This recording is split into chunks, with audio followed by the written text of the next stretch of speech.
Education Town Hall. It's a mouthful to say, but it's really descriptive. That's what we're doing. We're examining legislation that has to deal with education that just came out, or perhaps didn't come out, of the session that just ended in Carson City.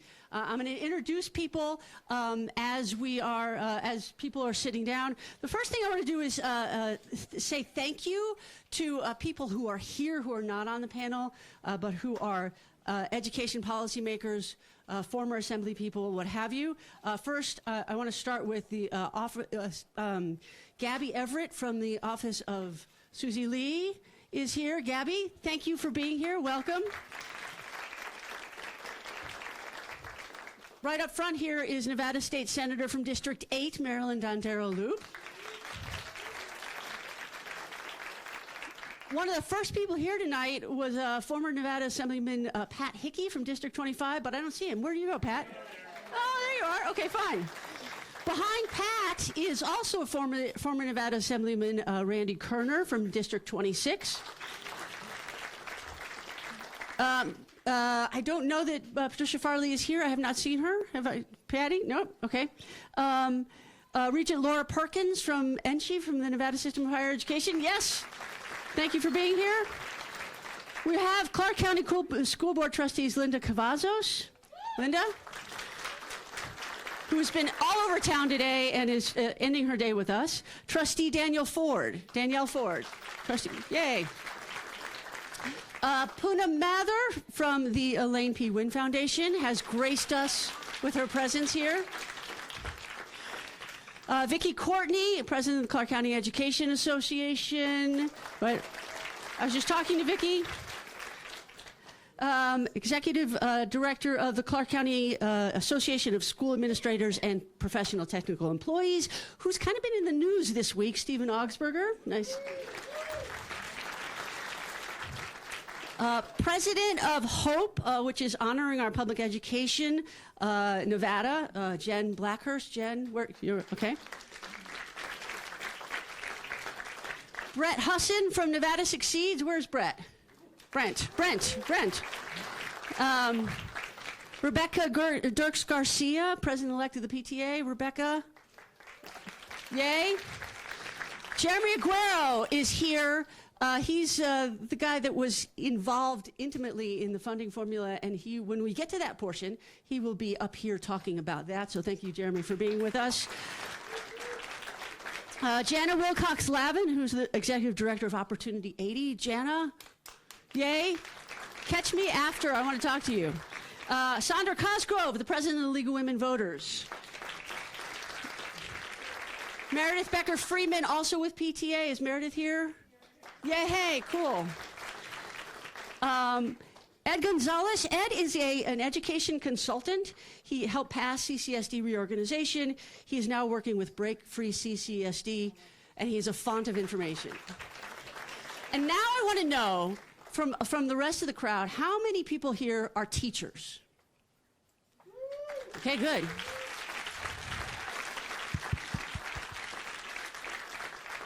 How many people here are parents that have kids in Nevada public schools?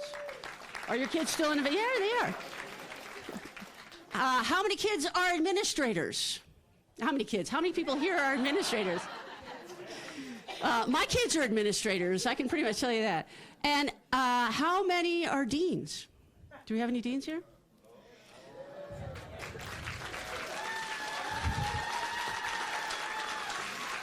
Okay, so I'm Carrie Kaufman, and I'm going to introduce this panel very quickly. I have bios written, but I want to get to the discussion, actually. So we've got 2 union people, 2 senators, 2 parent groups, and the superintendent of schools. So let me introduce them one by one. Alexander Marks is your political director for the Nevada State Education Association. We have Superintendent Dr. Jara here today to talk to you. We have Senator Joyce Woodhouse, who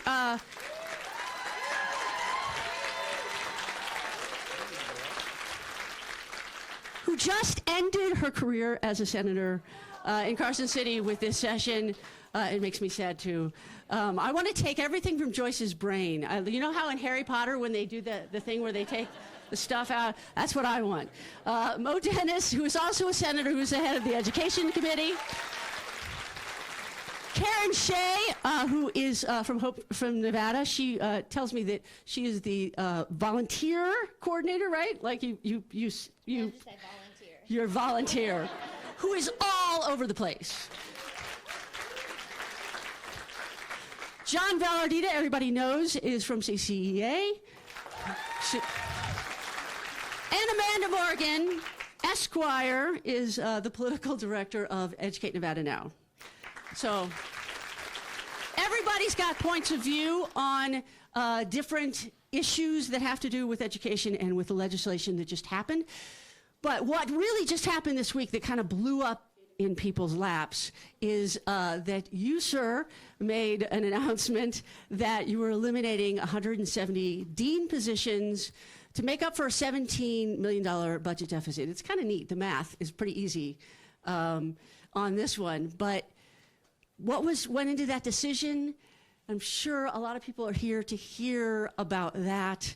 Talk to me. Talk to everybody. Thank you. Check 1, 2. Yeah. Check 1. There you go. Maybe without a mic. I can use my lunchroom voice from my high school principal days. So, well, thank you. Well, first of all, thank you for having me, and delighted to be here on this panel with these our esteemed colleagues here.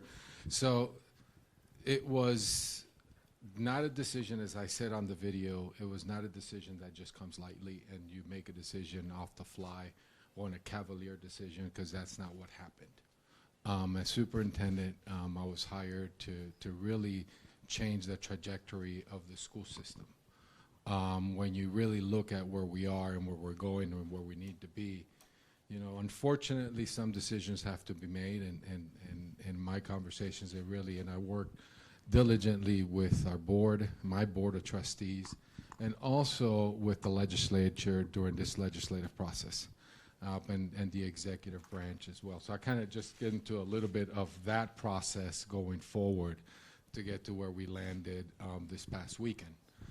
We were very clear as a school system with the budget that we needed. My board, our board of trustees, approved a balanced budget April 3rd. With the revenues coming in that we were projecting for us to be able to pay our increased costs. They were very clear. We shared that across the entire board as a school system. So there was a commitment of increased employment, salary enhancement, which we supported as an organization. That was one of our legislative platforms.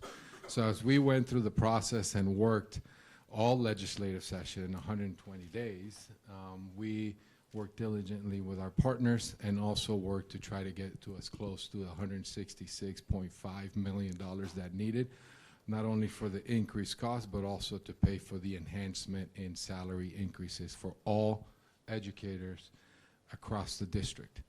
Unfortunately, that money came short. But I'd also like to add and really compliment my legislative team, Mr. Brad Keating and Kirsten Sear up in Carson City, because 24 hours before the legislature adjourned, we would have had to cut $80 million. So as we were getting to a $17 million deficit this year, so this cut is for this year. We have to come back and make another cut of $17 to $18 million next year. So when you go and look at where do you cut, and my commitment has always been you have to cut furthest away from the classroom. That's been my practice as a building principal, as a previous superintendent, as a previous deputy superintendent, when you have to be providing resources for children. So that was the thinking and going through that process. So as we go through and make some decisions and then look at our data, and we have to really, you know, we are very, in my administration, very data-driven about changes and what we're doing. So you look at our suspension, and look at a lot of the different things that are happening. We have been working as an organization with a social justice partnership with My Brother's Keeper Alliance to really find ways to make sure that we change the behavior of children and change their trajectory and find ways to keep them in school. So that was part of the entire thinking, and what do we need to do to make sure that we do what we need to do to keep Okay, so our I'm going kids to in interrupt you school. for a second. Okay. You said we want to keep everything in the classroom. There were some gasps in the audience, I have to tell you. Because we just went through a reorganization, so each school has its own budget. There are deans. There's roughly $110,000 salary for deans, but there are people who were deans that were bumped up to be assistant principals with extra money allocated in the budget. They're being lost. This is hurting teachers in order to make up for that $200,000, $300,000 that they lose in salaries. They're going to have to fire some teachers. They're going to have to leave some classrooms empty. That's what I'm hearing from principals. What do you say to that? So let me say this before you get into that, and I'll answer that question. So when you really look at, the SOTs, when you look at, and I'll get into the conversation when you look at across the district, across the country, and I know that you don't do that in the state of Nevada. I've been here in 7 days, it'll be a year. So I know you don't compare, but when you look at the analysis and you look at urban school systems, because we are an urban school system, the dean position in the majority of the urban school systems are not administrators. They are a training ground and they are teacher positions. So when you look at, and then you look at our data as we compare to other districts who are outperforming us, that's what happens. So when you start making the decisions that I'm being held accountable by my board in this community, it's a tough one. So when we said we have to, across the board, eliminate, because the alternative, which will be, I could announce it here, the alternatives will impact students directly, which could be athletics, the performing arts, transportation, or our magnets, our flagships of this school system at $19 million. So when you look at across the board, to my duty as the executive officer of this organization is to produce a balanced budget for the board to adopt, which we did in April 3rd. So as an organization, we eliminated that position. Now the principals still have the authority or their autonomy to balance their budget that they have. So what we have done is eliminated the allocation. So principals were already doing that, because one of the other things that we were seeing, that principals, to meet the needs of their school, they were eliminating the dean position, because what I heard, can't confirm or deny, or is that it was a position that they didn't see folks going into that to get promoted into an assistant principal, because you have teachers that are doing extra preps and are making more money. So when they go into that position, they lose money. So they weren't seeing it as a secondary, in the secondary as a position that was going on. So it was an organizational decision. Principals still have the autonomy and have to balance the budget. The reason that it came out this week, because I have 11-month principals, maybe I should speak to this side as well.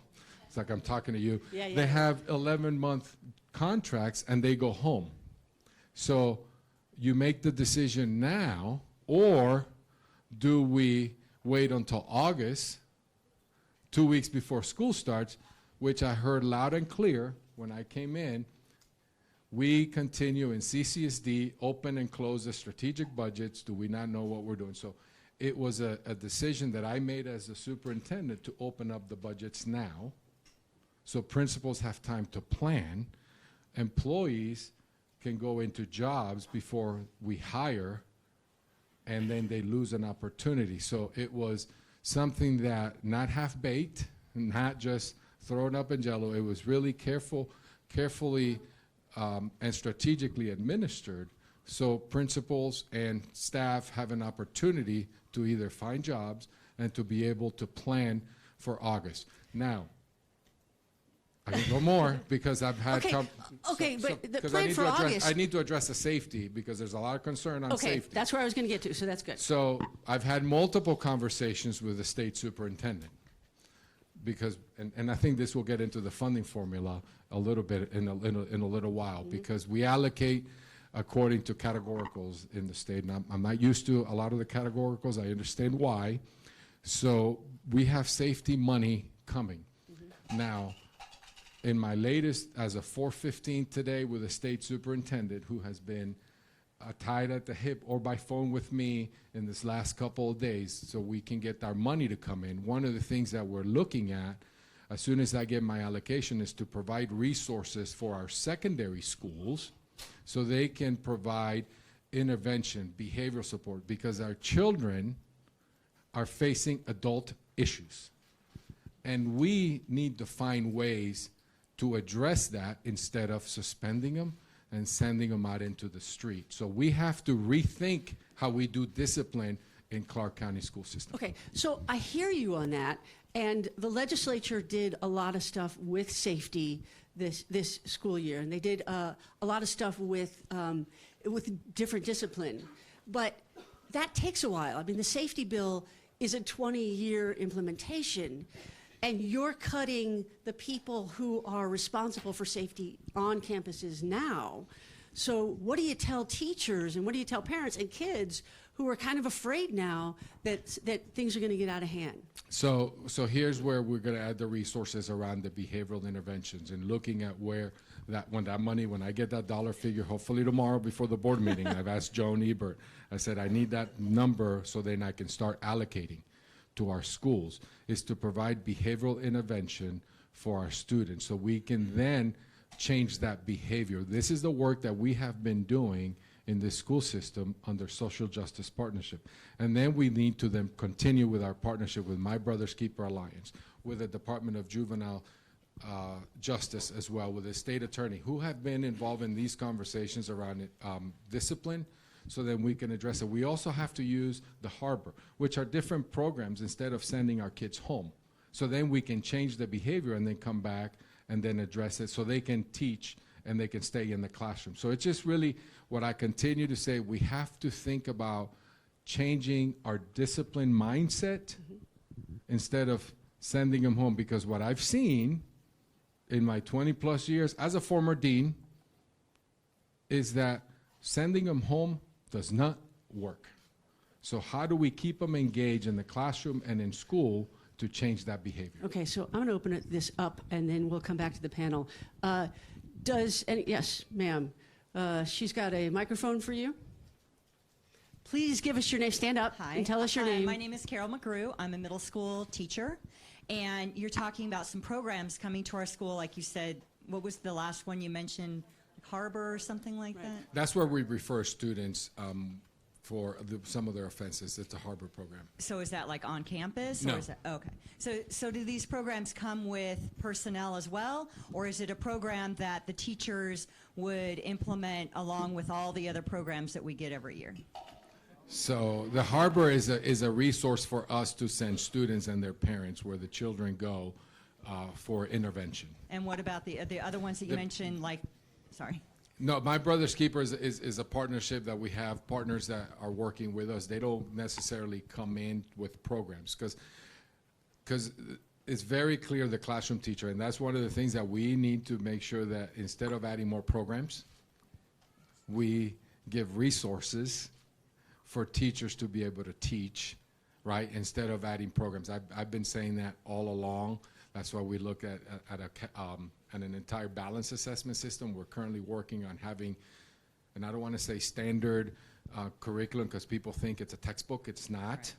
It's resources for teachers to be able to use. We're working on that. So it's not, we're not going to add more programs to what you're doing, because what you need is to be able to teach the standards where you're held accountable, and then the students have to perform. So it's not extra programs. It's really more resources and interventions for the administrators to be able to utilize at their disposal. Okay. It's not for the teacher. You, here. Good afternoon. Cristal Boisseau, Dean of Students at Shadow Ridge. Started out in the district in 96, 6. Kind of get an idea how old I am. Left, came back. Yes, in the Midwest, they don't have deans. Absolutely. I applied for over 100 positions, 25 interviews plus. Top 3, lost track of. AP has always been my goal. I was given the opportunity to go back as an admin, and dean is what was offered to me. Do I take the dean position, or do I stay in the classroom? I took that position. And since I've been in this position, I continued to interview and interview. Landed a position at Shadow, and I've been a part of the RIF. I've been a part of the RIF literally for the last year and a half. Shadow is my 4th school in the last year. I was at Shadow Ridge in less than 6 weeks, took down one of the largest gang influence on that campus and changed the morale. I don't see myself as a dean.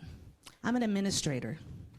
When I was at Escobedo, the principal was on a leave of absence, the assistant principal was on a leave of absence, the dean was on a leave of absence, and they sent me, Ken Fitzpatrick, to assist. I signed that payroll. I did discipline. I supervised those teachers. I did it all and have all of those experiences. So if dean is what we don't want to have as a title, then recategorize it. AP 10 months, AP 11 months, AP secondary, AP elementary. Because what I was told is I am qualified to go in an AP position, secondary, elementary, or a dean, secondary. I'm qualified for all of those. So to send me back into the classroom, I have no problem with that. I teach teachers how to teach kids, and I teach. What I have a problem with is the fact of the matter that the way that it was rolled out, 1, and then number 2, to be compared to, well, where I come from, deans are support staff position. With all the degrees that all of us have, I think this could have been rolled out a lot better than it was.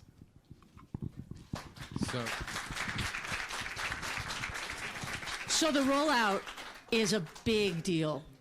People were on vacation, people were at conferences, people thought they had jobs, and suddenly they didn't have jobs, and they're going to have to take a pay cut. People are pissed about that. They are, and I know that my trustees have expressed that concern with me.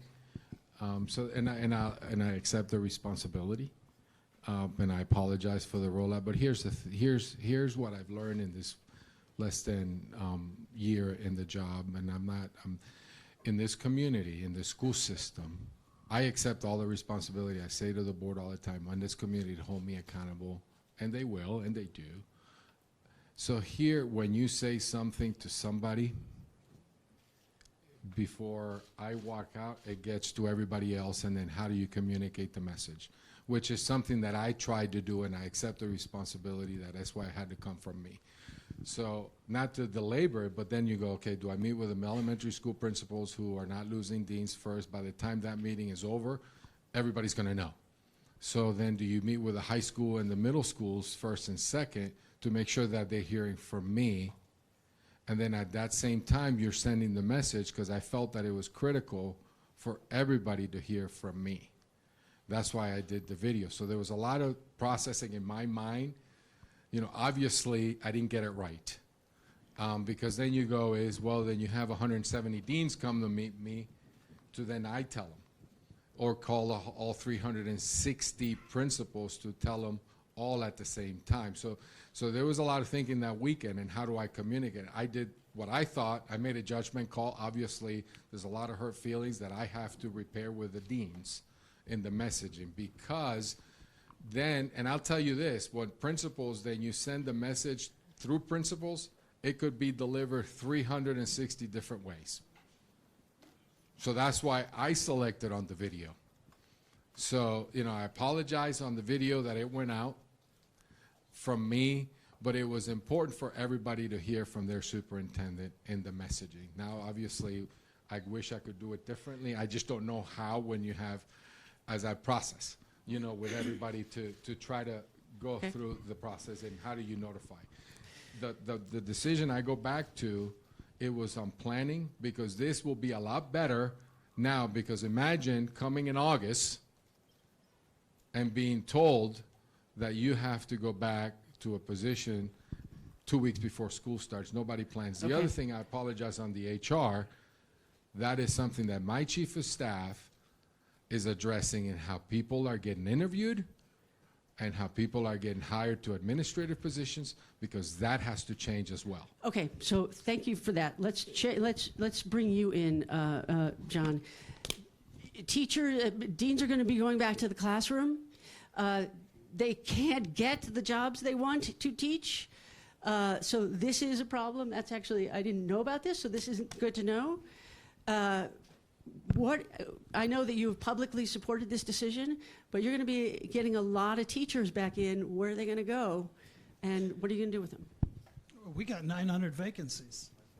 I mean, we're short of teachers, but I just want to say a few Is that on? things. Is that on? Is that on? Can you hear me now?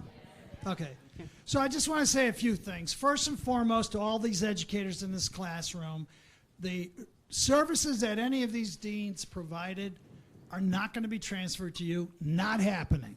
It's just not going to happen. We're not going to let it happen.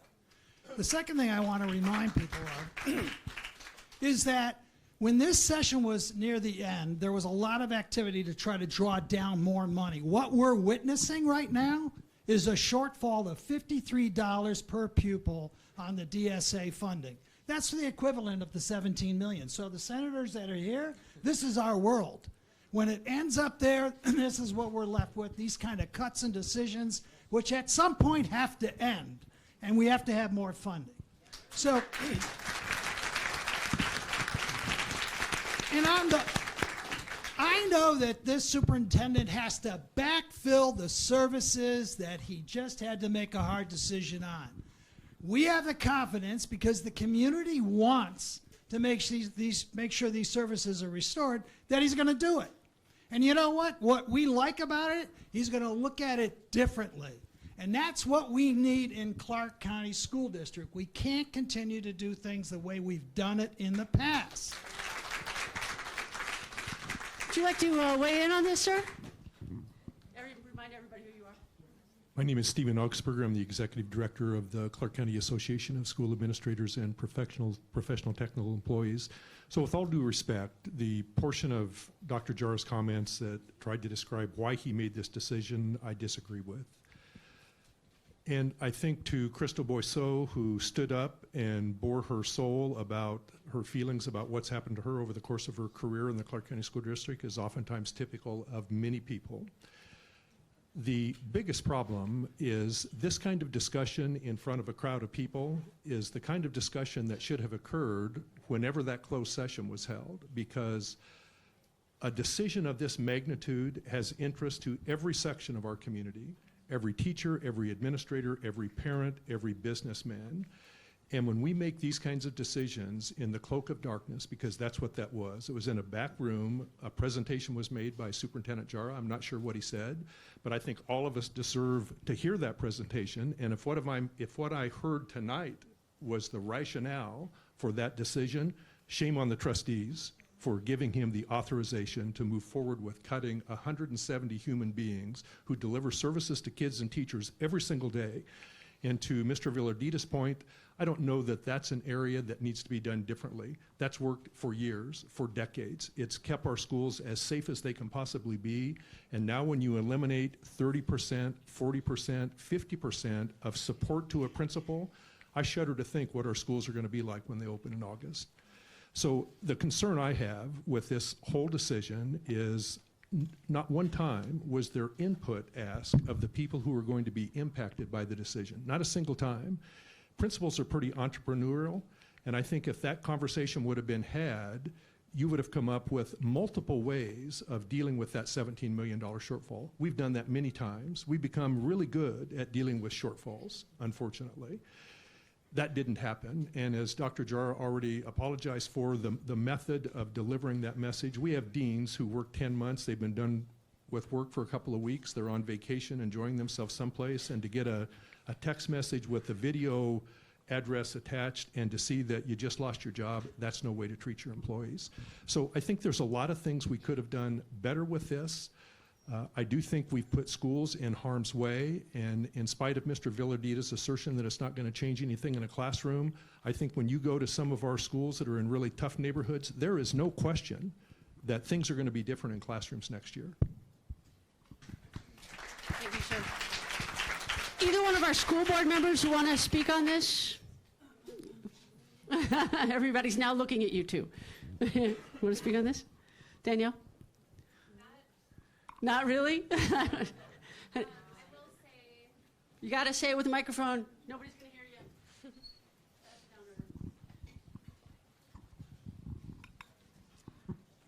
I know we're going to talk about this tomorrow at the board meeting, and we're here to talk about what happened during the legislative session. So I would like to suggest that we table this until tomorrow, and I invite everybody to please come to the meeting and hold us accountable.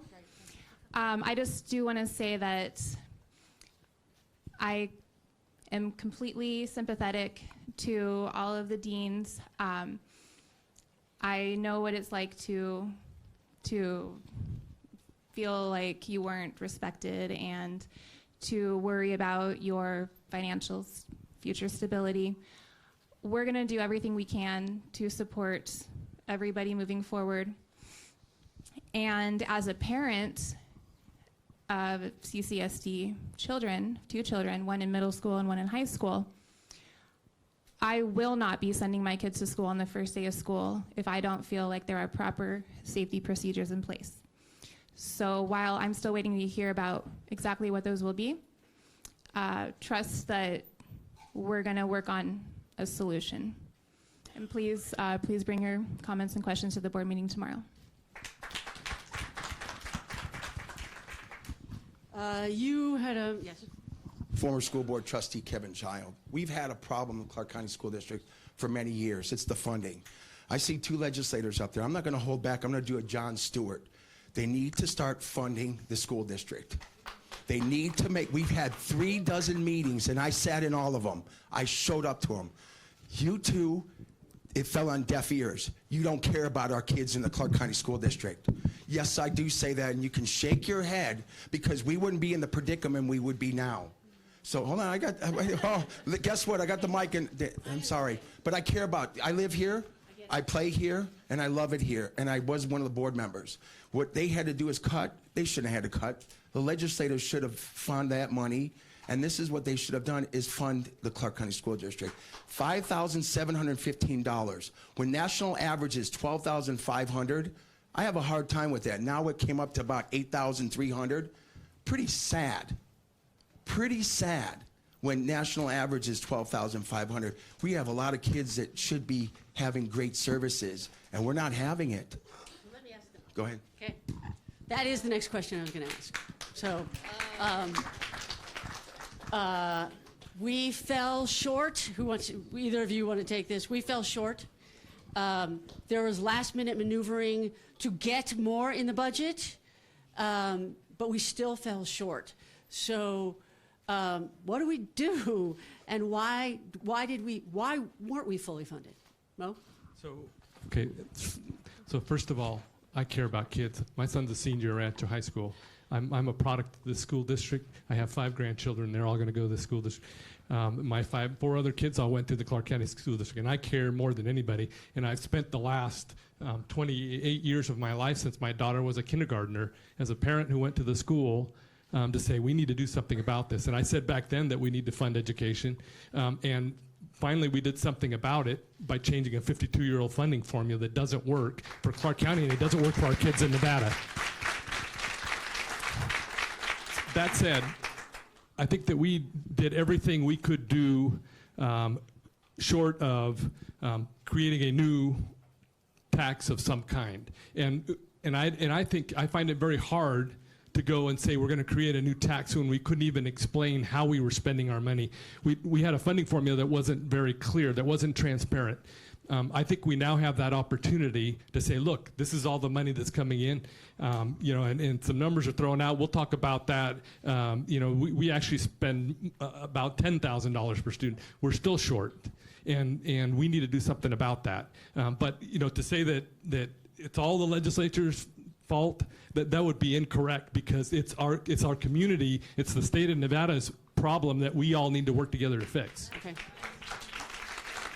We have a question over there, and then we're going to get into the fun. You want to talk, Joyce? Yes. Let Joyce say her piece. Sorry. Okay, I would like to add to what Senator Dennis has said. I have worked my entire life, over 50 years here in Clark County in education. I moved here from college to be a first grade teacher over at C.C. Rano, and I spent 40 years with the Clark County School District as a first and second grade teacher and as an elementary principal and as a partnership director for the school district. So I'm very offended when I am told that I don't care about the children in our district. I do. And I worked to make sure that good things have happened for those kids across the years. What I want to put on the record is this legislative session, when we started the session, the basic support for students across the state was $5,967 in 2019. That is now raised to $6,218 in 2020 and to $6,288 in 2021. When you add, that's just the basic support level. When you add the other dollars that have been put into the distributed school account for 2020,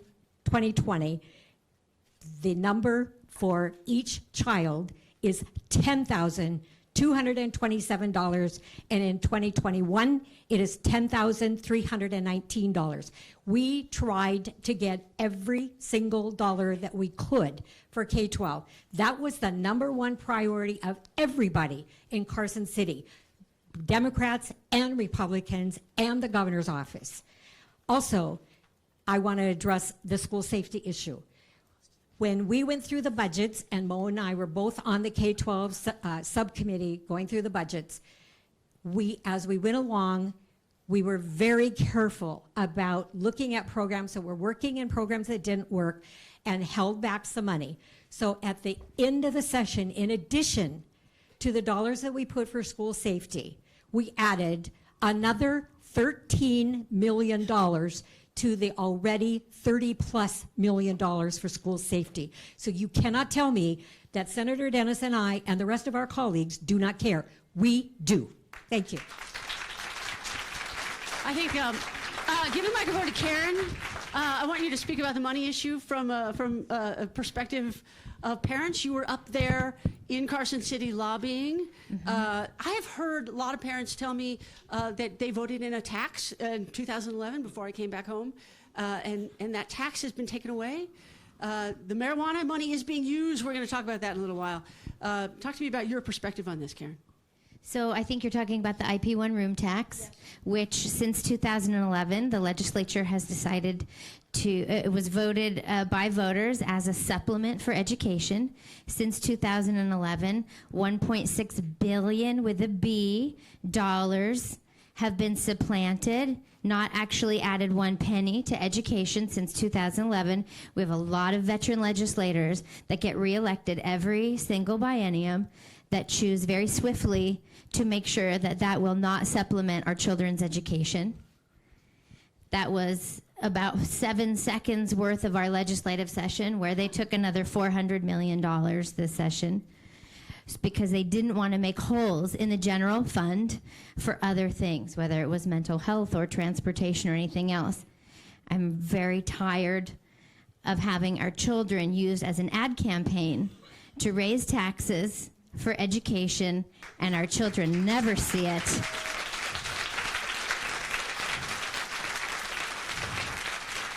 The rainy day, the retail marijuana money that was never intended to supplement education came at the last moment. It is a fraction of what we would have gotten if we got our supplemental IP1 room tax money. So, and there's also, you know, we start the session and there's an extra $118 million that gets cut out of from education, from our DSA. We have such a Jenga game going on during our legislative session. Money is cut from all over different sections of education dollars and then kind of put back in like, oh, we've added this. But no, we really didn't add it. What we did was we moved it from one part of education to another. And I can tell you that children that don't meet a certain category, whether they're free and reduced lunch or they are an English language learner or they're on special education, are you trying to tell me that they're going to get $10,000 a year as a pupil? It's just... Okay. And that's what they're going to get this year, this biennium?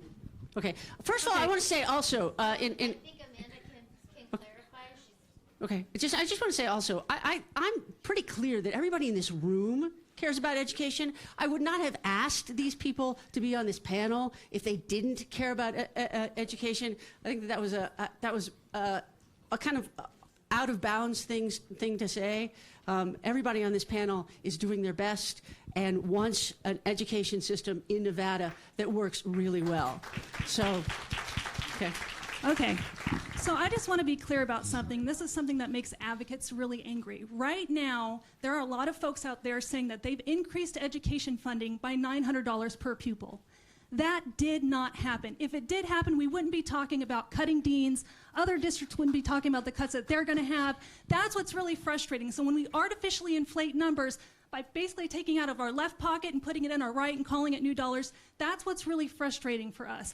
There were good things done during this session. There was new money put in. But let's not pretend that we solved the problem. Let's not pretend every single pupil is getting $10,000 per pupil, because a lot of those are individual categorical programs that go to certain programs and not all pupils. So let's be very clear about that. It's very frustrating when you start talking about supplanting, because we're going to get to SB 543, but there was actually a fix to the supplanting issue in SB 543 that was taken out during the last hour of session. That's why advocates are angry, because this is going to keep happening. We're being told, trust us, this is only a first step, we're going to get there. Well, we've been trusting you for a long time, and it's just not happening. I thought that the original language in the bill that would have solved the supplanting was a good first step, and it was taken out, and that's really frustrating. You're talking about the language tying the budget to inflation. Tying to inflation or economic growth, whichever is greater. Okay. John, we want to give Mo your microphone. We have 3 microphones. And I know you're still there. Okay. So let's get you. Good. You're good. Okay. Mo? You want to answer that? The amendment that was the last second amendment. What was going on there? I know that there were people who, there are a lot of issues in this state that legislators have to deal with. I think the best way to get to that is when we talk about SB 543, okay, because it's still there, but there's a clause in there now.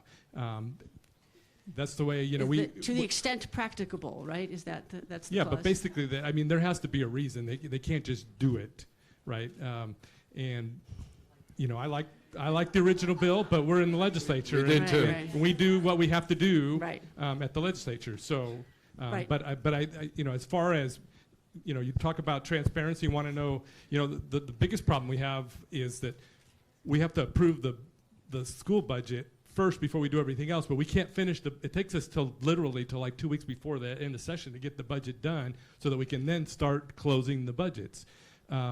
So when we get to 543, we could talk about how, at least everything is going to go in one place and everybody's going to see it in one place. And if it comes out, everybody will see that it comes out. So it's much more transparent than what we currently have, what we're talking about under 543. Chara, and then we'll go to if I the rest can, of the panelists. just to let you, just to wrap up with numbers, because I think it's important to know, and I think I hear the frustration, I feel the frustration even in this last year. Just for context, last 2 years, Clark County School District has cut $120 million out of the budget. My commitment was never to increase class size. We have the largest class size in America here in Clark County. I do give credit to Senator Woodhouse and Senator Dennis in really advocating. You are true advocates, true partners with us to really push. And my team said, well, we have to celebrate. I said, what are we celebrating that we have to cut 33 million? Well, in the past it's been worse. So I do give credit for the increase in funding.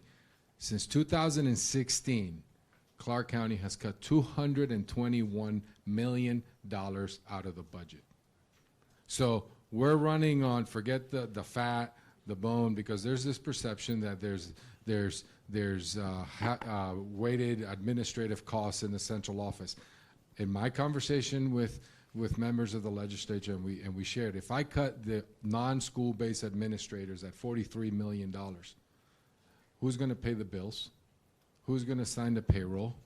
Who's going to turn on the lights? Who's going to drive the buses? We can't continue, and I still recall when I was watching from Orlando before I got here, our CFO, who is, by the way, the brightest CFO in the state of Nevada, he said to the board, we can't cut ourselves out of this.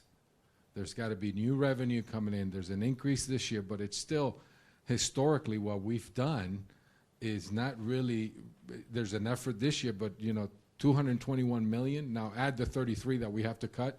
So that number is going to continue. We can't continue. I think the funding formula, which is what I said to the team, this is a marathon.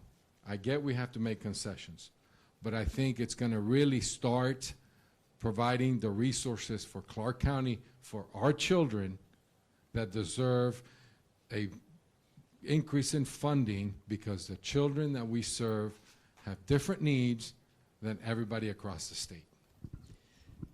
You, ma'am, have been waiting patiently, so please speak, and then we'll get to Alexander. Hi, Autumn Tampa. I am. Is it on? Oh, yeah, is it on? Okay. All right, thank you. I have been working for Clark County School District in different capacities. I'm an education support professional for about 21 years. When I first came here, I came from the Midwest. The schools are really excellent. I was very fortunate. And I said, surely, once people know, you start talking to the Board of Trustees and different people, it takes 6 months to wrap this up, right? 20 years later, I'm still fighting and advocating, and I know a lot of people sitting up there are, and so I'm grateful for that. I watched the legislative sessions, and I was frustrated that we didn't get more. I was frustrated that certain compromises had to be made, and I guess I'm really glad that there's all these people here.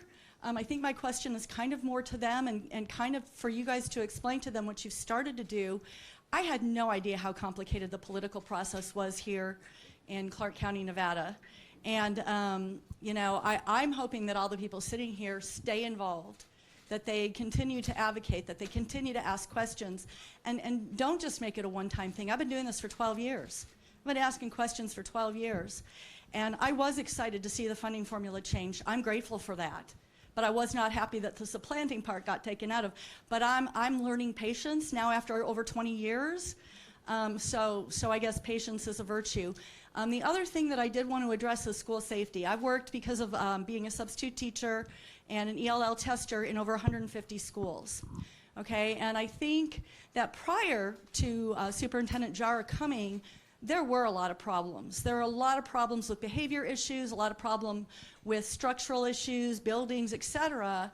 But I think now that we're bringing that out into the light, and so I think it's excellent that all the people here keep asking those questions, that all the people on the panel keep asking the questions and shining the light on the things that we need to do. And so I guess that was kind of what I wanted to say. I'm excited that I'm not the only one here to speak tonight. I'm thrilled. And so I'm inviting everybody to go to every school board meeting and every legislative hearing and every committee hearing that you can go to. Thank you. Too many people want to speak. Alexander, you have a microphone in your hand. Yeah, I was just going to kind of go back to what we were talking about with the transparency, and I think it comes down for me to trust. We send all these people up there and we trust that they're going to do the right things, and then, sometimes things happen. So I think for us, when the state of the state was, and Governor Sisolak said, if it's not broke, don't fix it, when he was referring to taxation. At that point, we kind of knew what we were going to get into. Mm-hmm. We were going to be dealing with this dean issue in the midsummer because we knew this was going to come without new revenue. And I think, if you want to have nice things, you have to figure out how to pay for them. And we have not figured out how to pay for them. We haven't had the bold ideas to figure out how to pay for them or the political will. But I guarantee in November of next year, you're all going to open your mailboxes and you're going to see all these candidates' faces talking about the same stuff that we didn't just get done. We had the opportunity and we didn't do it. The supplanting issue is a perfect example of that. That's been happening since 2011. Every single session they supplant this money and never supplements it. And then we tried another initiative a couple years later, and it failed because the voters didn't trust anybody to make sure that money got where it was supposed to. So it failed, and failed for that exact reason, is we couldn't overcome that argument of convincing them that this money will go to education. And that's a shame. You know, like we said, it happened within a 7-second hearing. They didn't hear from anybody, and then there it is. And you know, hundreds of millions gone again. And I think that's a huge problem, and we need to fix that. We need to have trust in the building that when we send them there, they're going to do what they say was on their mailers, and I think it's that time that you hold people accountable for that. Okay, thank you. Joyce, Alexander mentioned that Governor Sisolak in his State of the State said, we're not going to, if it ain't broke, don't fix it. No new taxes. How much did that constrain you guys? Well, it's very concerning, and I want to go back to what Mr. Veladita said. We need additional resources, and the way that happens is this state, and especially the majority of the population is here in Southern Nevada, and legislators cannot pass a tax increase. We have to have the communities behind us, and at this point in time, we have not had that. So I think it's incumbent, and I think the lady up here, I didn't catch her name, really put it out there that we have to work together to make sure that going into the next session, or heaven forbid, the one following that, that we are looking at new revenue coming into Nevada's budget so that we can address K-12 especially, and particularly the Clark County School District. So what do you say to people who say, as Alexander said, we already voted for that and you didn't put it in our budget with the room tax? What do you say when people, when you're at the doors, and I'm sure you hear that from people, what do you say to them? Well, the problem is in the statutes, the supplanting is allowed.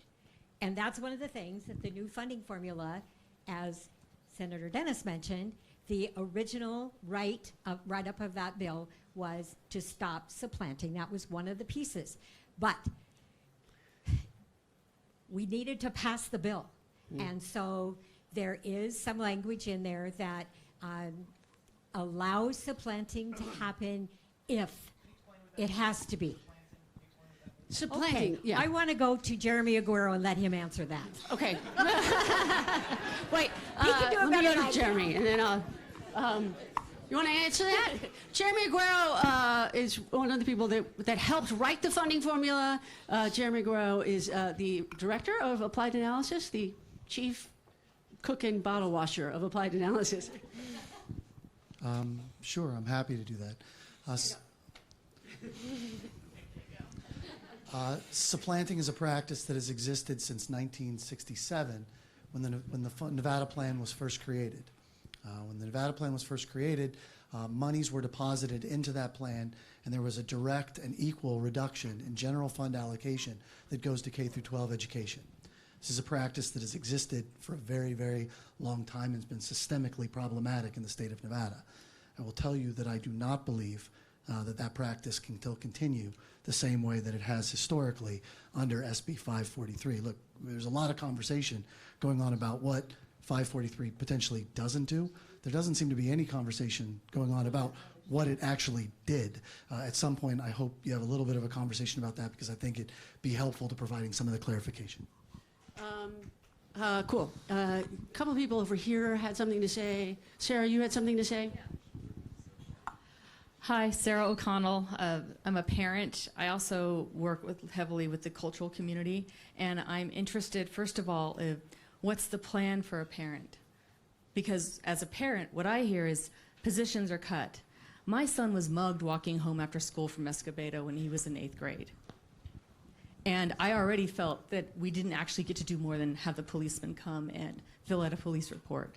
So I actually want to know what the mechanism is, how that functions, what that means to a teacher in a middle school or what have you, in terms of things like how it becomes more of a prison-like environment just to control traffic and things like that. So that's number one. When you talk about the solutions going forward, it's almost July and school starts in August. The parents need to know exactly how you're going to support the teachers and the students, because it was already not enough. And that's the first thing. And the second thing is part of that, what's the plan? Who's your czar for interfacing with the community, with all the different kinds of programs like nonprofit arts groups and other kinds of volunteer organizations to address the fact that these kinds of solutions from the outside and the thinking differently that you complimented on can be implemented? You know, who can, someone like myself, who represents a large part of a certain sector that interfaces with the public regularly, who can I strategize with as a cultural strategist? Because what I want as a parent is to do what I can do with my bare hands for my child. And we are constantly given what you're gonna do in a year, but I'm a public policy geek, and my kid goes to school in August. And so I wanna know where I gotta go next to make sure I can support everyone in this room, everyone in this room. So thank you for the question, the two questions. So met with the chief of police this afternoon, coming back, and I'm going to bring some of the recommendations to the board Thursday. So before I get there, so I meet with the chief of police, and then I'm meeting with the team, and actually Friday I'm having a meeting with a group of principals, secondary school principals, that will be coming to meet with me to really look at the allocations and the funding. I hope I get the numbers from the state superintendent. I see Dr. Gonzalez is here, and we're going to text state superintendent to really get us the numbers so that we know what the dollars are, so then we can bring in, I got about 15 middle school and high school principals that are going to come meet with me and my team to really look at what solutions with the dollars that we have and what do we allocate. So that's number one, and then that will be shared, obviously update with the board and then the principals, as well as we start rolling out the implementation. Our chief of police met with him this afternoon at 3:30 to really look at how do we reallocate our resources. There is some of the safety money that's coming in. We're able to hire, we just hired 8 new police officers. With the new money, we'll be able to hire 10 more. My effort is to put in 2 police officers in every high school stationary, and then add more for the middle schools as well to help us. The other piece on who to contact, I would ask you, my chief communications and engagement officer is in the back, Ms. Kirsten Sear, because she coordinates as we're bringing in more volunteers. And I have in our strategic plan a goal to have more mentors on our campuses to address that. So she'll be able to get you in touch with our social justice partnership, our other folks that are involved in some of these rethinking of discipline with community leaders to help us address these issues. Okay. Ed, I'm going to go to you, and then we need to get to SB 43. That was the point of calling this thing, so let's do this. Can you hear me? Yes. Ed Gonzalez, I'm with Break Free CCSD. So I've been on a lot of issues. I've been a legislative staffer in 2015. I was CCA's lobbyist in 2017. In 2019, we had a lobbyist up there, and I sit on school SOTs. So going to the funding formula, there's 2 things I know that won't get highlighted that I want to bring up. I do appreciate at least the work on the aspect of, in Clark, and the small school allocation. That's one of those small topics. If you guys don't know, small school districts get more money than we do. But we have rural schools, we have small schools. We have them in Moapa, we have them up in Sandy Valley and Indian Springs. They have some of the same costs. So I do appreciate the aspect of the work. We haven't come up with that weightage, but I know that'll be at least a 2 years. So I do want to say those communities do appreciate it, and they have been active of trying to figure out what that number is to go with the Department of Ed. So that's the first thing. I do want to go back to the dean, and I don't want to harp too much about it. A lot has been said. But the thing that I heard twice was, this is a cut, but then this is how we're reformatting it. The communication has been fine. I don't know which one it is.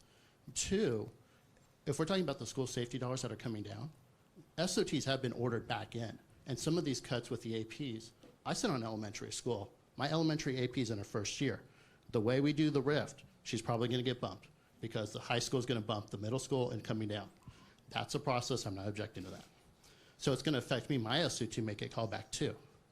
But the thing I have is this. Normally, historically, what we've done, here's the dollar amount, because it shouldn't be an allocation. What we're supposed to do is give a per pupil at the school level, which we haven't done after 33 months of the plan. We haven't done the reorg the way it's supposed to be, which is schools have more autonomy to come up with how they want to spend the dollars. The superintendent can look at it through his regional superintendent and say, this is how it's going to be. What it should be is, here's your cut, figure it out. So here's the questions that I have. 1, has the dean position been eliminated entirely? There's some, Yes. So some schools who want to keep their dean by possibly cutting it cannot. Correct. Okay. And then two, our schools with the new dollars that are coming back in, you're talking about the money that's coming from the state for school safety. Are they again going to have to meet as an SOT? Because I don't think you're going to have an answer by tomorrow that some schools meet. Arbor View meets Tuesday. Are they going to have to come once again to figure that out? Thank you. My effort is that we have I have the answer tomorrow. That's and So come to the for school board me, meeting so then we tomorrow. can send it to, because that's been, and I have full confidence in the state superintendent. We have been in contact twice, 3 times a day this last few days because of the decision. I think I go back and it's better now than August 8th before August 13th starts. Okay, so we're going to start now. We're going to transfer this. We've been getting into talking about SB 543, and SB 543 is the new funding formula. And I'm going to start with you, Mo, because and we're going to bring you in. Can we get a chair for Jeremy up here? Is that a problem? Okay. I can give him mine if he wants. So I'm going to start with you. And tomorrow, where are you going to be at the school board meeting? When everybody, the reason that we need a new funding plan, you started to talk about it before. Tell us about what the reasoning was, how long you guys have been working on this, and then we'll have Jeremy explain what it is. Okay, so, and I started to allude to that. One of the things we all know we need more funding for education in Nevada. And we talk about it all the time. And I finally, in my thought was we need to get more funding. And every time we have this discussion, everybody always says, well, how are we spending it today? And where's all the money for education going? And, and so they ask all these questions, and it's been very difficult to explain that because we have, and I think Jeremy will probably cover this, but like 80 different revenue sources that go to education. And we talked about as we talked about doing something. It was, well, we've got this funding formula that's been there for 52 years, and I always, and you guys have heard me say this many times. I was a first grader at Robert E. Lake Elementary School, so think about that. My kids all went to C.C. Rano Elementary School. If I had been at C.C. Rano, Senator Woodhouse would have been my first grade teacher. So I mean, this has been there a long time, right? And I don't want to make her feel old because she's not. She was like 5 years old when she was teaching first grade. But we put in place something that was very difficult to change. And I think Jeremy will talk about this too. Our funding formula is basically a glorified spreadsheet. Who puts a $5 billion budget on a glorified spreadsheet? It's time that we change it. In my first grade classroom, I was one of 3 Latinos. We had no African Americans. Clark County School District, I think in 1967, was like number 2 in the country. And their salaries were like some of the highest in the country. If I remember Joyce saying something about they paid the highest salaries here west of the Mississippi. Fast forward 52 years, we're nowhere near that, both in where we're rated and where the salaries that we do. And the class sizes were small, right? So we wanted to do something that would change that. We wanted something that would be transparent. We wanted something that would be student-centered, that would be classroom-focused, that we would have the ability to have transparency, so we could actually explain it. I mean, the fact that I could actually talk to you about it in just 30 seconds and tell you the majority of how the way the plan works is amazing. Because if I were to try to talk to you about the Nevada plan, we could be here for 8 hours, and after the first 2 hours, your eyes would have glazed over, probably after the first 15 minutes, and we still wouldn't have got anywhere to understand. Most of the decisions on the budget actually take place in an office with somebody doing a spreadsheet when it comes to how they allocate. And so it's just a very difficult process, and we wanted something that was much easier to be able to talk about, so that when we talk about what are we going to do to increase funding, we don't have to try to explain that part of it because everybody will understand that part. We can just focus on getting the funding that we need. So that's kind of the precursor. Okay. And I would just add to what Mo has said, the other piece of why this is so important to have the new funding formula is back to what he said, and my experience was teaching at CC Rano in 1967 on my classroom. I was, for those of you who know where CC Rano is, it's on the corner of, close to the corner of East Washington and Pecos. My school for years was all white. I had one Latino that came into my class towards the end from Argentina. We didn't have the population that we do now. This new funding formula takes into consideration the change in our student population, especially here in Southern Nevada. And it was really, really important that we address the needs of our EL students, our special education students, and our students who live at the poverty level. And the other piece of it is our GATE students. We have to address the needs of all those students, and I believe the new funding formula will do just that. Okay. So, Jeremy? over to Jeremy. You're on. What is SB 543? 30 seconds. 30 seconds. SB 543. There you go. It's the new funding for. I can't get through it in 30 seconds, but I'll do my best. Can I just start by saying thank you for putting something like this on?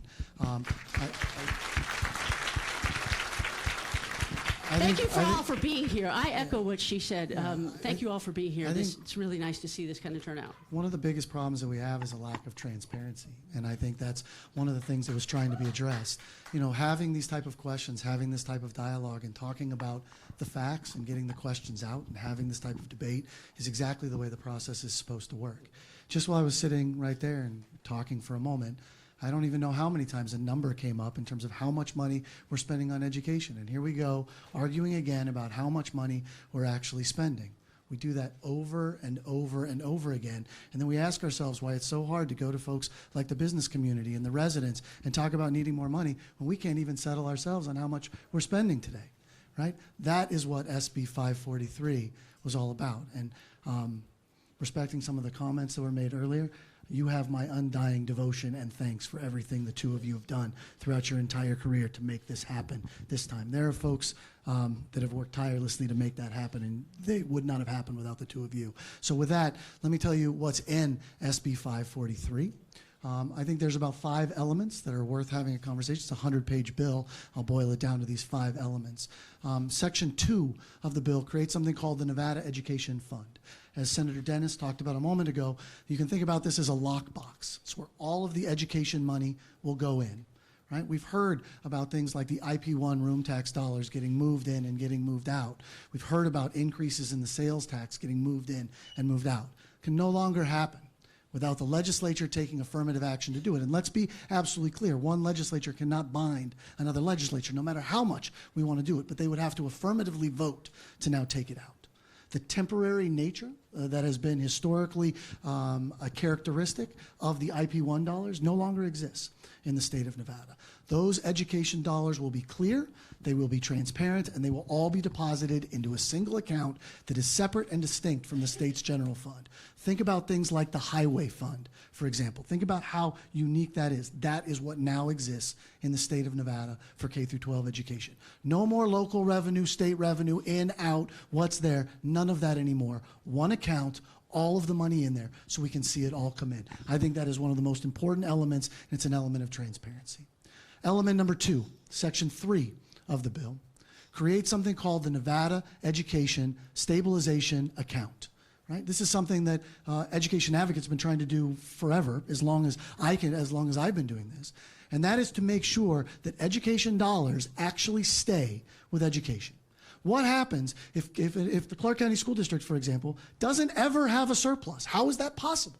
Even in the best days we ever had, never had a surplus. And that is because the money that we don't spend funnels its way back down and ends up going back to the state's general fund and is used for any number of purposes. Sometimes education, often not, many times for one-time appropriations called one-shots that are used, right? That is terrible policy. What happens if revenues come in over expectations? Historically, those have never actually made it to education. They actually flow down and do the same thing. Cannot happen anymore. The stabilization fund essentially makes sure that any money that is dedicated to K through 12 education stays with K through 12 education. And if it's not used for that purpose, it goes into a stabilization fund that can be used in the event that revenues come in under expectations. Had we been doing that since 1970, we could have weathered the Great Recession in K through 12 education without making a single cut. Right? That is what the state of Nevada should be doing. Number 3, and I think the one that probably comes up more than any other, is that Section 15.1 of SB 543 replaces the Nevada plan with the pupil-centered funding model, or funding plan, whichever one you want to talk about that. And what that does is, for the first time in the state of Nevada, it recognizes that we have true differences in the resources that are needed to educate students. It essentially creates a base that will go to every student everywhere in the entire state. It will recognize geographic differences for rural districts. It will recognize small school differences. It will recognize cost of differences between the different districts, but will make sure that base funding goes from the state to every district, and then every district to every school. This recognition, this student-centered approach, has never existed in the state of Nevada. It will establish weights. And in establishing weights, it will establish additional funds that will go to English language learners, to kids that are in special education programs, to those that are living at or near the poverty level, and those that are in gifted and talented programs. And that amount will start with the amount that is appropriated by the legislature today and can only be added to. Now, as the folks that are sitting here that I had the opportunity to work with, many of them on this, will know that I was going to be disappointed if the legislature changed one word of that bill. All right? But in reality, in taking a look at the changes that occurred, let's be clear about what those 11th hour changes were. Number 1 in the 11th hour changes is the addition of language that says that the governor and the legislature have the intent to fund it this way, right? That they have to increase base funding by inflation and enrollment, or the increase general fund, something that has not happened before, and that the weights get all the additional money, and that we can't supplant or any of those type of things that were happening unless it's not practicable to do so. I will tell you that I am going to take the governor at his word. Right? What he said was that is if something extraordinary happens, a wildfire, some type of natural disaster, where there is needed flexibility in the state's budget. And I think what is critically important and seems to be lost sometimes in this discussion is that impracticality is not political expediency. It is not just because we want to.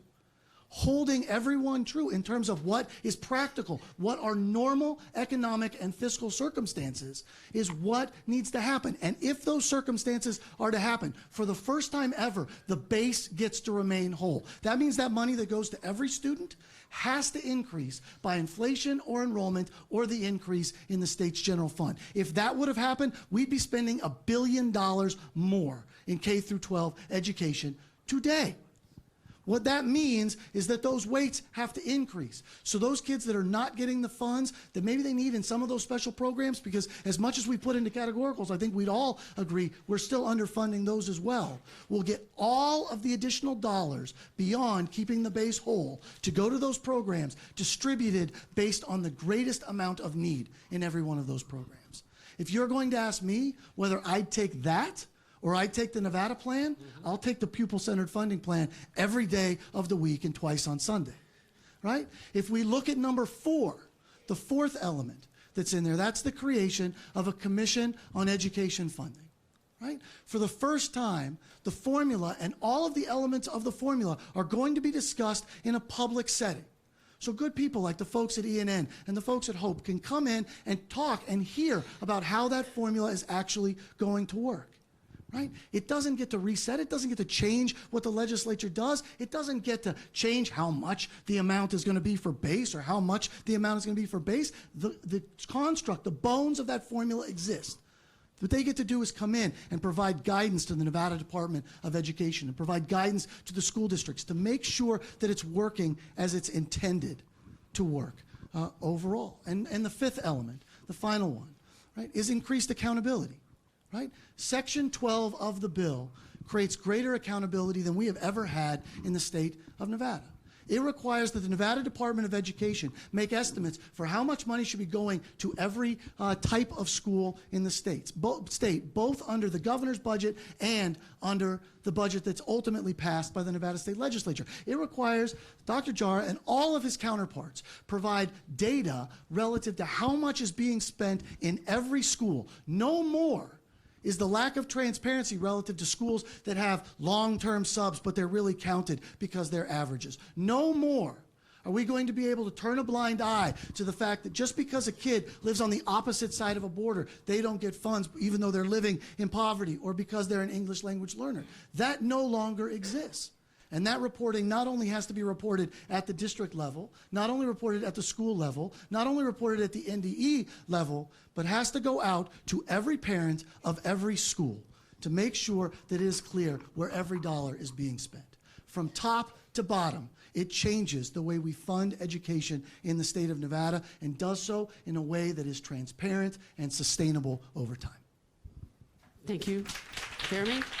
I want to actually pass it to Amanda next to you first before we get to you, John.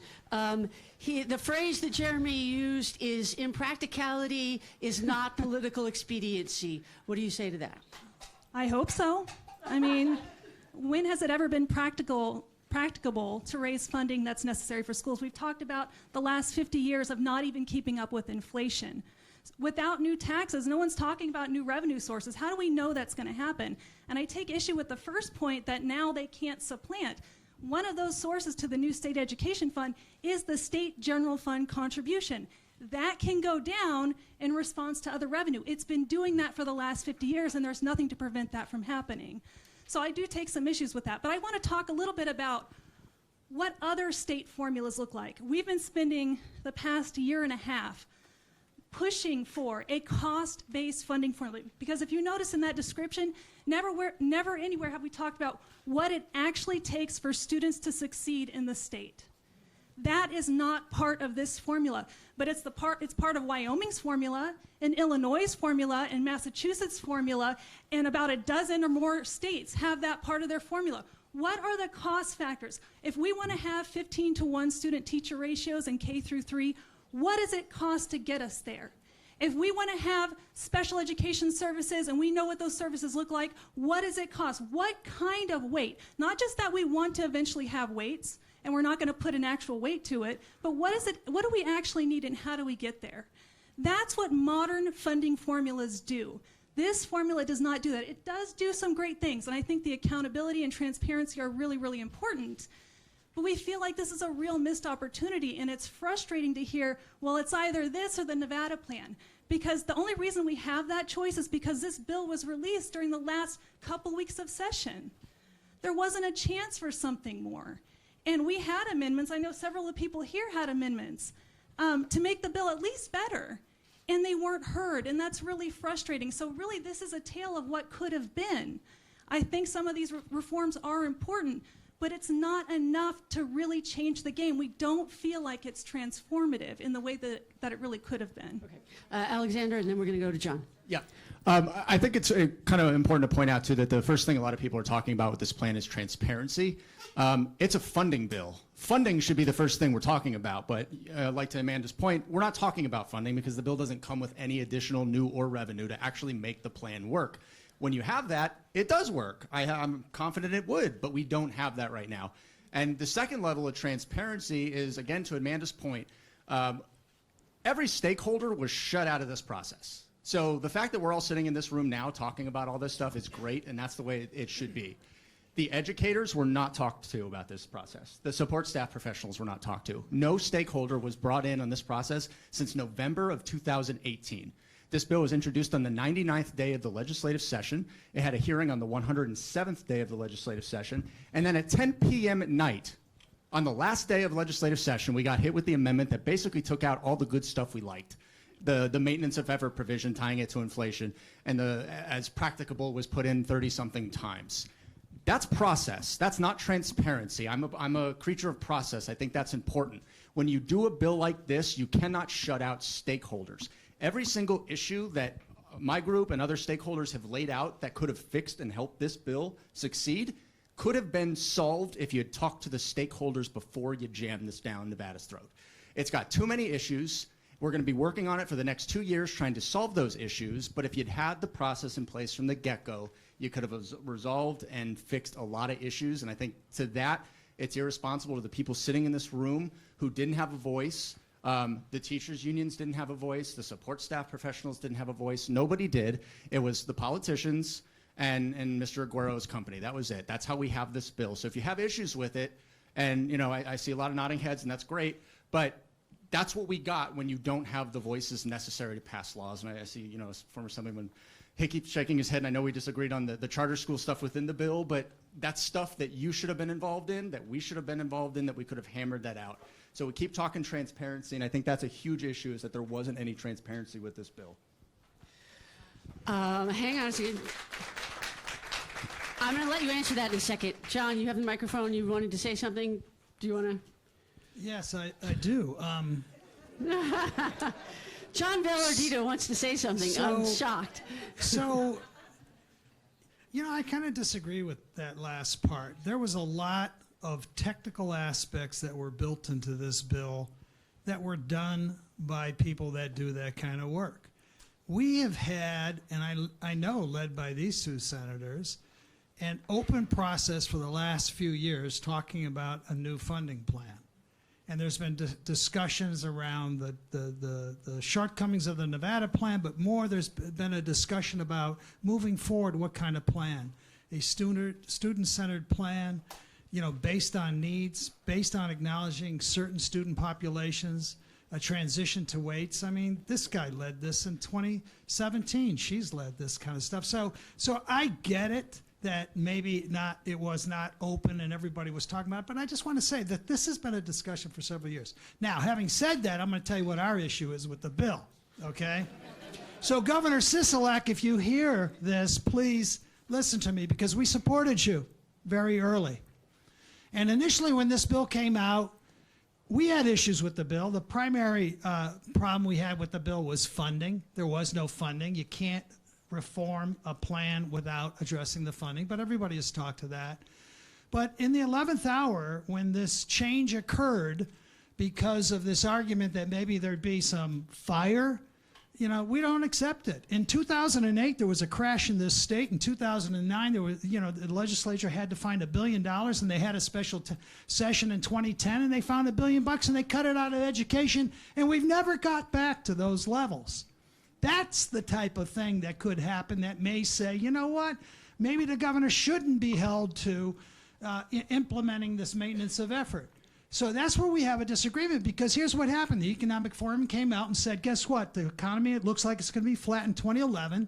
We're going to have big price tags on a couple of other issues that are going to be facing the state. So this decision to enter this amendment, Mr. Governor, with all due respect, was political calculus. It was based on what kind of situation am I going to be dealing with the next legislation opens up. And I will say this, and I'll end this. We started this conversation about what the real world is in the classrooms in Clark County School District. We had to make cuts, and we had a conversation about where those cuts were. In 2021, the next legislative session, this is not going to be any different. Unless there's new revenue that's introduced, we're going to be talking about the same thing with this new plan. In the end, I want to say you guys did some really good work on this plan, and I respect that, even though we had reservations initially. But our big issue right now is never should have entered that last 11th hour amendment. Okay, pass the microphone down to Karen. We're going to get everybody in here. Go ahead. I did also want to add that I think a little bit goes a long way, and what other states have done, I know we have an excuse, and excuses sometimes are like oxygen in Carson City for our legislators to breathe. But, other states, we can't bind a future legislature. However, many other states are setting a timeline for their children and their future of the state. I even remember, Senator Woodhouse saying, I really want to do it in 6 to 8 years. Well, if you had told education advocates, hey, we're changing the formula now, we're not adding money, but here's our plan. here's what we want to do in 2 years, in 4 years. It might take us 20 years. That would have gone so far. But in the end, we have zero promises. We have this amendment at the 0 hour. I'm sure if we have a wildfire, FEMA's going to be right in there for us. Maybe we could just take the wildfire off the table. And we'll talk about an economic downturn. But at that point, that language was already in the bill. So there was no need for that additional amendment. But there was a need for a timeline, because we need to know, you've been in this legislature for a long time. You've had several terms. I don't understand why you would want to run again if you're paralyzed by wanting to be reelected where you don't do anything when you're in office. I'd rather have people run, get something done in one term, and if they don't get reelected, they made their mark and they made a change for the better. So I'm tired of words. A timeline would have been really great. Okay. So if I may, just on the formula, just briefly, because I wasn't happy Saturday and Sunday. Jeremy Aguirre and I had conversations because it was the thinking that it was going to be 4 years, and I said, so what do I tell my ninth graders coming in that when you graduate would have a new formula? So I do appreciate the amendment and the changes to getting it forward. If you really think about this, it is transformational, especially coming in here this first year into the state. What has happened in 52 years, right? It's really updating and where we're going. You look at, and I say this all the time, how many times do we get on Apple on our phones and update on our formula, on our software? I'm going to say this. When you said that we would have to communicate with our parents where the money is spent to the classroom, we in Clark County, because of funding, do not have the systems in place to be able to do that right now. So we need the opportunity to get ready to be able to implement this as a school system. Because you're talking about at the state level on a spreadsheet. We're moving into a system in 2019 that we're updating our payroll from manual to an online payroll system. So we are decades behind as a state to be able to update our system. So I do appreciate, I'll be the first one on the weighted formula, where we are, where we're going. I applaud the work because it's needed, but we have to be calculated, because if not, it will be a disaster. And I think where we are today is much better than where we were before session adjourned, and it's going to be a lot better in the long run. This is a marathon, folks. You know, we're sprinting now, but it'll be a marathon. So I just wanted to, again, thank you. Okay, hang on a second. To Karen's point, is there a timeline, Mo? So. And what does fully funding look like? That's. Well, I think fully funding has to be determined. I think one of the fact that we now have a commission that can look at that we have the state board that can look at that we have everybody. I mean, the fact that we're having this discussion right now, you know, I find it very interesting that if you think that somebody could have got elected last November and did this in 2 years, you're wrong, because political doesn't work that way. We started this process. We did the Augenblick study in 2013. You guys were all involved with that. Yeah. And we had interim education, which we had 6 or 7 meetings, twice at least since then. Anybody that says that they haven't been part of this, they're wrong. But just because we didn't do the things that you wanted done, the problem is we have to take into consideration the political calculus on how do you get this done. We've been working on this. We do something every session, because it is a marathon. It's not a sprint. If you think you could get somebody elected, and if you think getting elected is easy, try going out. How many of you would be glad to go serve in the legislature for 4 months, get paid $9,000, give up your job, don't get health insurance because you got to pay $900, right? So you guys probably don't have any responsibilities you got to take care of, because it's very difficult to get people to want to run, and then to win an election, and then to go up there and actually get something done. So I am just glad. No. If you guys are angry about this is great, because this is what I wanted. I wanted you guys to be angry enough about it that you'll do something to cause people to get things done. Because the legislature can't do this all by themselves. You guys have to be part of this. And so it's not going to happen just by pointing fingers at the legislature and saying, go up there and we're going to elect you right now, and in 2 years you're going to fix the whole world. Because it doesn't work that way. It's all of our jobs to do this. That's whose job it is. Okay, you, sir. You're not paying us because we're losing money. Yeah, doing they this. don't make any money. That's a whole other issue. If you think to talk about. I'm lying about $9,000, that's what we get paid for 60 days. In the last 60 days, we get paid zero. We have to go rent a house up there. We have to pay for all this stuff, and then we have to come home to our jobs and still try to do these meetings that we do in the interim and try to change the world. So you're not paying us. Some people think that we might be making $100,000. That is not the way it is. You've got people that are doing this because they're trying to make a difference. Yeah, that is true.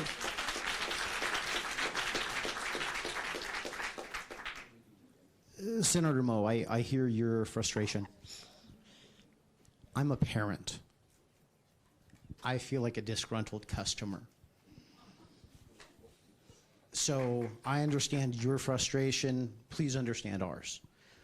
When everything happens up at the legislature, I get to hear, how the sausage is made and blah, blah, blah, blah, blah. Well, it's always, and this is also for the journalists, who are this unknown force about suppressing or what is the, supplant and supplement? Actually, your CFO taught me that. I went to high school with him and went to one of his open houses. He's really smart. But at the end of the day, who are these unknown forces at this period of time?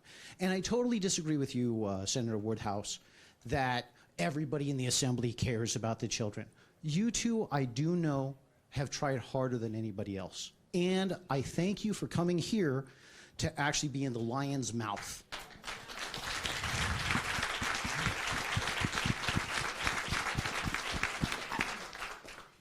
But we're frustrated as parents.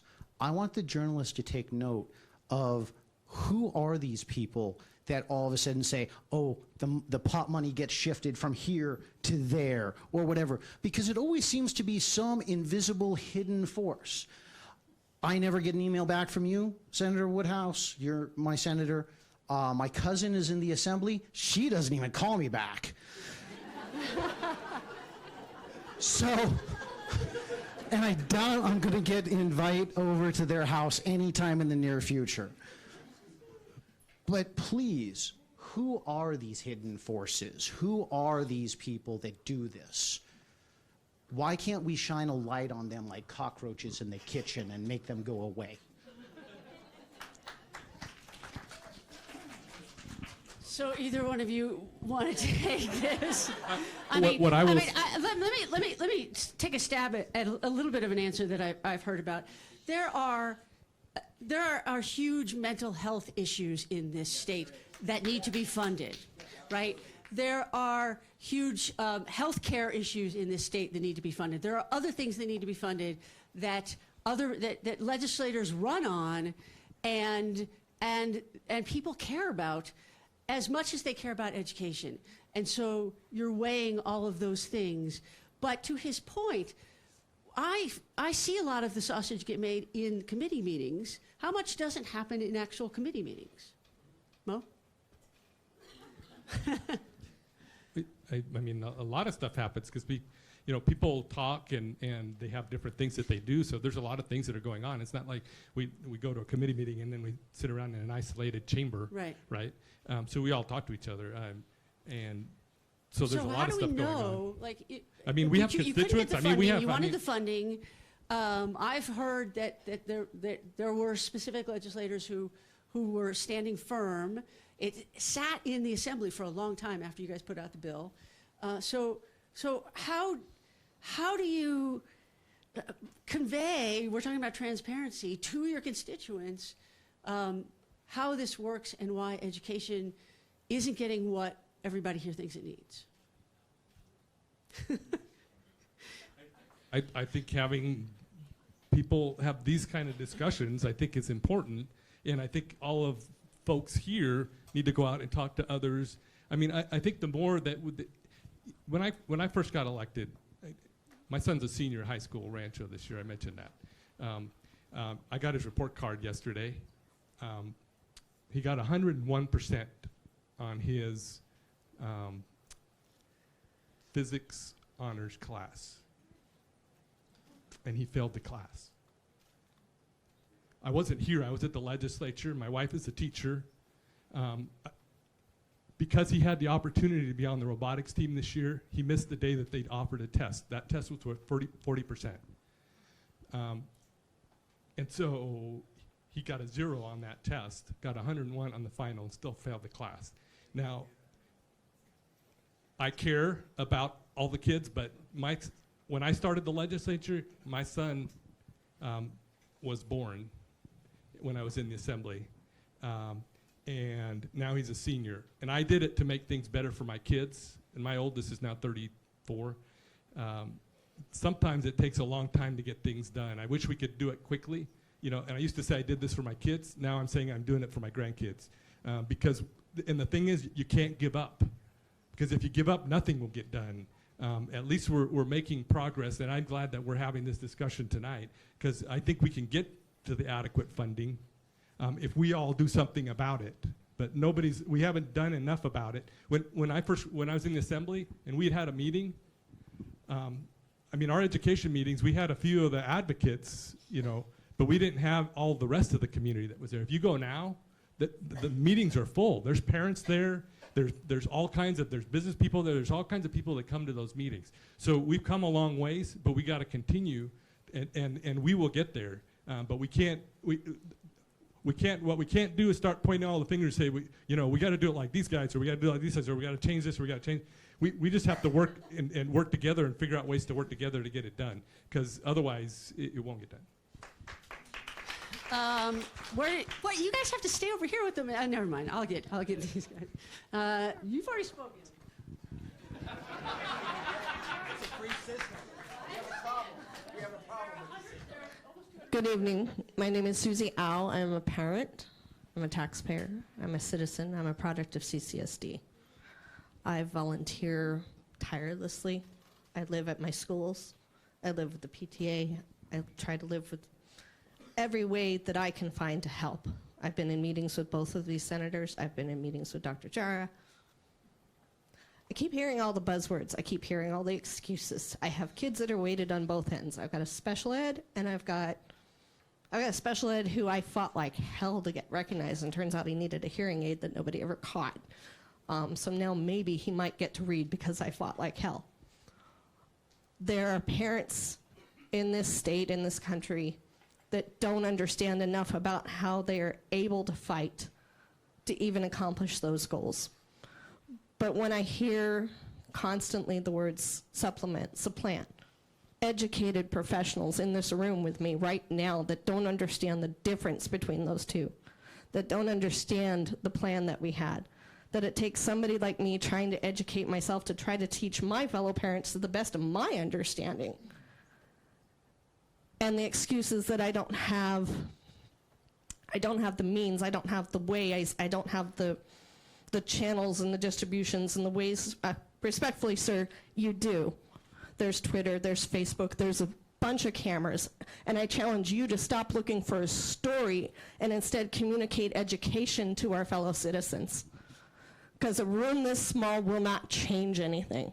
I want to say hurrah to this new funding formula. I really, really do. But when I hear other people in this room, even Senator Dennis, saying, well, now I say it's for my grandchildren, at the expense of how many generations? How many generations from now do we have to wait? My daughter is now going into 7th grade. I'm sitting in this room going, well, it's never going to help her. My son is going into 4th grade. Maybe his senior year? Doubtful.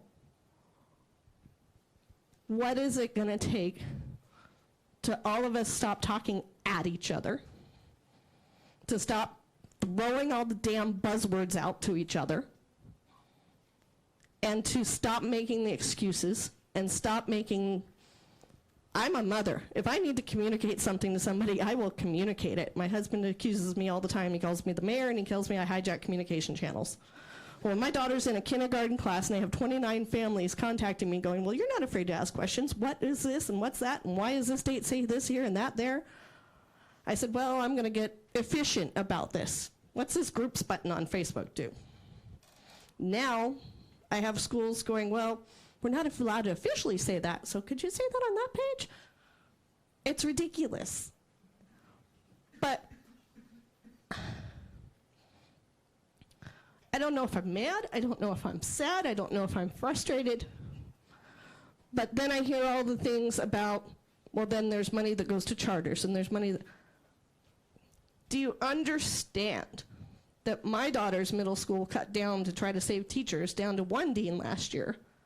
And I watched that wonderful woman kill herself and never see her family to try to hold down the fort for her one school because their staffing for that position got cut in half.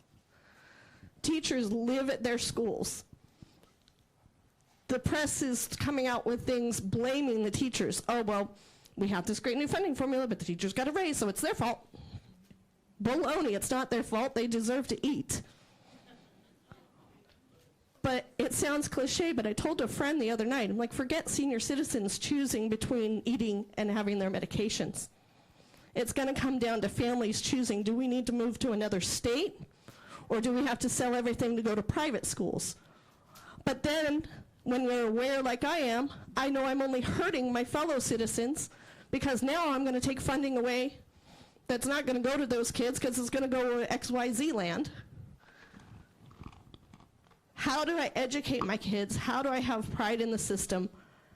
How do I, as a parent, help make the proper changes? I know not to send you a spam email. I know not to call you with a robocall. I know all the ways not to get to you. But generation after generation after generation, we build freeways and they're outdated before they're completed. If we can at least have the foresight to go, well, we need to start this project for Project Neon because we need to have this traffic control in place in 5 to 10 years. Why can't we mandate and require that we're not funding for 1967 numbers anymore, we're funding for 10 or 20 or 30 years from now, today?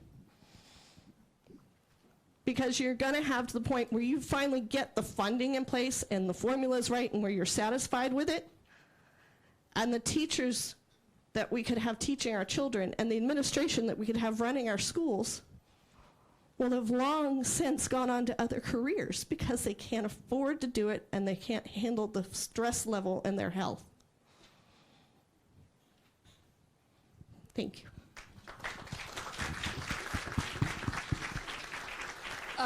People over there, Dixon, if you could go over that way and grab people.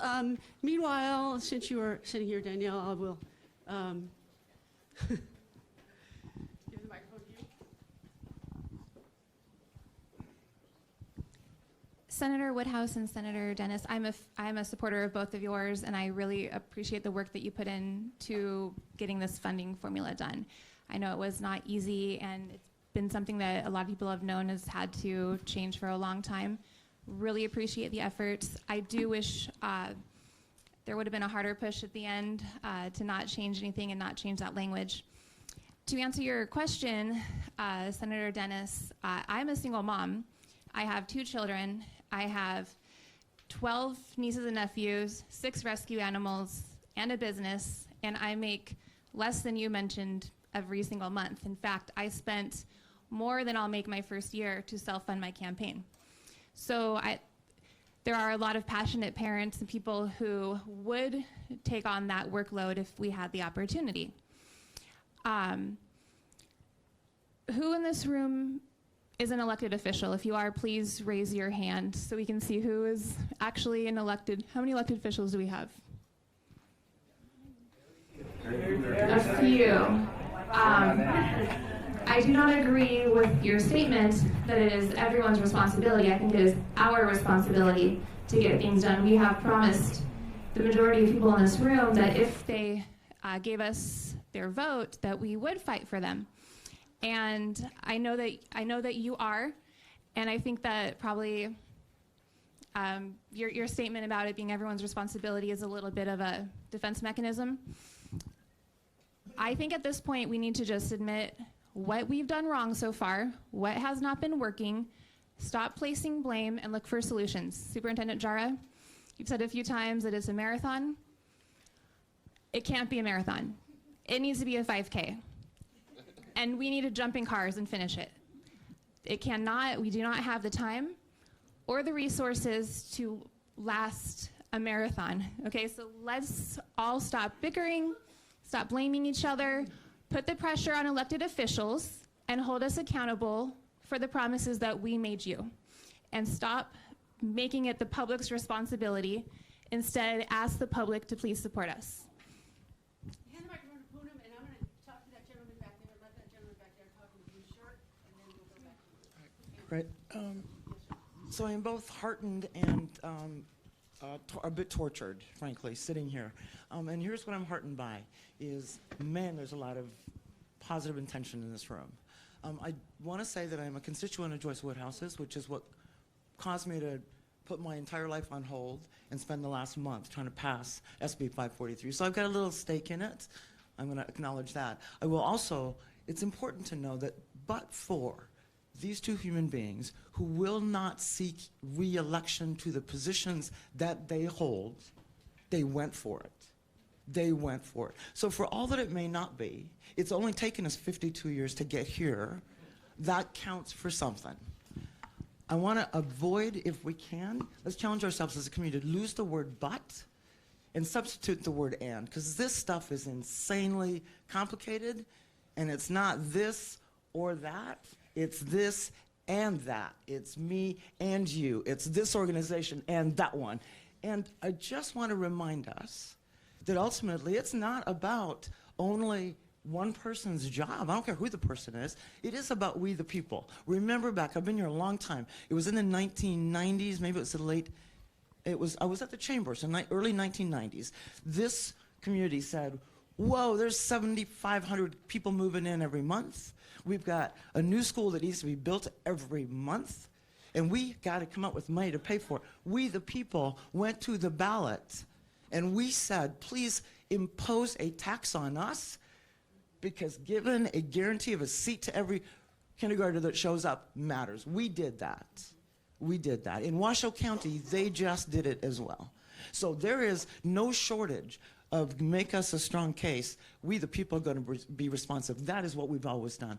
One thing that I've lost completely tonight is there was never any promise from anyone connected to SB 543 to solve for funding. The commitment that they made was to solve for an absolutely opaque, antiquated, half-century-old formula in which no two people in this state could ever tie all sources to all uses. When I apply for a mortgage, they ask me to tie all sources to all uses in my budget to be able to prove that I'm worthy of receiving money. It's exactly what we now have. We are on a certain path to be able to tie sources and uses so that we can make the case to voters that have shown over and over and over again that we, the people, when you give us a compelling case, you make the argument, we don't say no. And so I love what I heard. Was it Rana? I've seen you at every kind of meeting over the last 12 years. Autumn. Do you like the name Rana, or do you prefer Autumn? All right. I just want to honor you with whatever your name is. I've seen you at a bunch of meetings, and I love the tone. She just said, I've been heart and soul, and I've seen your blood pressure elevate, and what I heard was some optimism from you. And what I heard was a recommitment to showing up and keeping it going. And I don't know what else we can do, folks. So if it's not as fast as you want it to be, I'm sorry. But let's get busy on accelerating it. If it's not everything you want it to be, I apologize. But let's get busy making it as much as we can. In this 52-year move, and I totally get why it takes every 52 years to do this, because it's hard work. But for two people who are never going to be seeking that seat again, it would not have happened. And I want to honor you, and will forever honor you for that. And I'm going to now say the end. Hey, microphone already, I believe. Yes? Yes. Yes. Hi, my name is Ryan Fremels. I'm a teacher. I teach up in North Las Vegas, but I live in Senator Woodhouse's district. And just like a lot of people in Senator Woodhouse's district, I'm here tonight, and I want to say thank you for all that you've done. And I just want to say I voted for you each time that you ran for office. With that being said, I actually have a question on the other funding bill, SB 551. Sorry, okay. Senator Dennis. My question is, and as a product of the school district, I've seen cuts. We've had rumors of cuts. I remember in high school, I graduated in 2002. I remember us students fearful of us losing athletics and activities because of budget cuts. With that being said, my question is, it is suspected that Republicans are going to challenge how SB 551 was passed. If worst case scenario happens and we lose that money from that bill, where do we go next? Okay, so let's explain what SB 551 is. It was a bill to extend the commerce tax, or not let the commerce tax. Modified business tax. Modified business tax. Okay. To not let the modified business tax was going to expire. It was a bill to not let it expire and keep the money in education. It was really interesting watching the Senate the last night of the session as the bill was first defeated and then brought back again, and the rules were changed a little bit, and the bill went through. So, yeah, Joyce, you want to take that? Well, I don't know what I can add to what you said. So we're getting to the point, actually, though, where there are talks of lawsuits for this. There are talks of lawsuits for funding. So I want to address that a little bit. If Republicans do sue because of the process, because of the way it was done, what happens? And let us back up a second.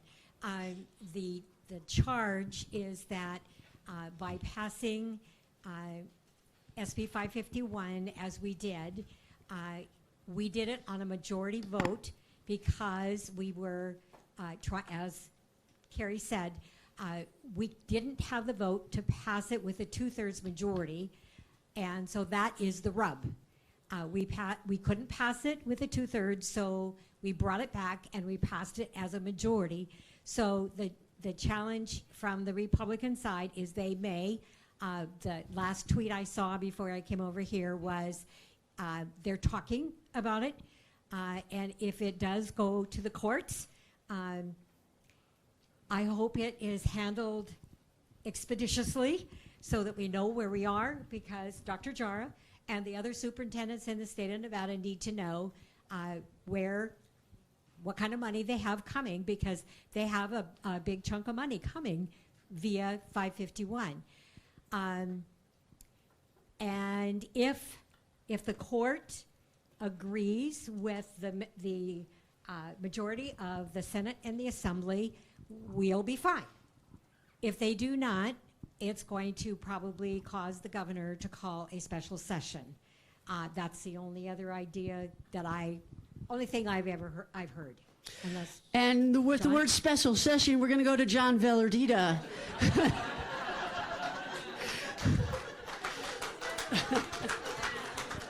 Who has been calling for a special session for the last few months. So before we get there, okay. So my understanding with leadership was the way this plays out, if the court rules that it required a 2/3, it can then go to the Board of Examiners, who then can deem it as an emergency, gets kicked to the IFC, which then goes to the rainy day fund and backfills the $98 million. That's what leadership shared with me in terms of how that plays out. But yeah. $53 million to Clark County. And that's a possibility. I would tell you all that if that is the case, and IFC has to drain the rainy day fund in order to cover it, then there are other complications after that happens, and we do not meet again. The legislature will not meet again until February of 2021. Okay, John. Your thoughts on this and your thoughts on a special session. Why have you been calling for a special session? So let me put it in context. When we started this session, when I say we, I'm talking about Clark County Education Association that represents most of the teachers in the state. We had expectations that this is a session that would deliver, understanding Nevada politics, which is pragmatic and it's not white lightning in terms of its speed. There would be some changes, some advances. The funding formula would have been one. But we were also expecting additional funding. That clearly didn't happen when the governor started the session with a marker saying, I'm not going to have any tax, and nobody challenged that. So we've always consistently said, if this session ends and there's not additional resources in the classroom, as well as raises for educators, and Governor Sisolak, second time if you're hearing me, thank you for leading the way. First governor in decades that said educators should be paid as the professionals they are, and so we're glad that that promise was kept. But we always said that if there were not resources and raises that came out of this session, the two go hand in hand, not one without the other, then it's appropriate, if this school district isn't properly funded, to call for a special session and ask legislators and the governor to go back and find a funding solution strictly for education.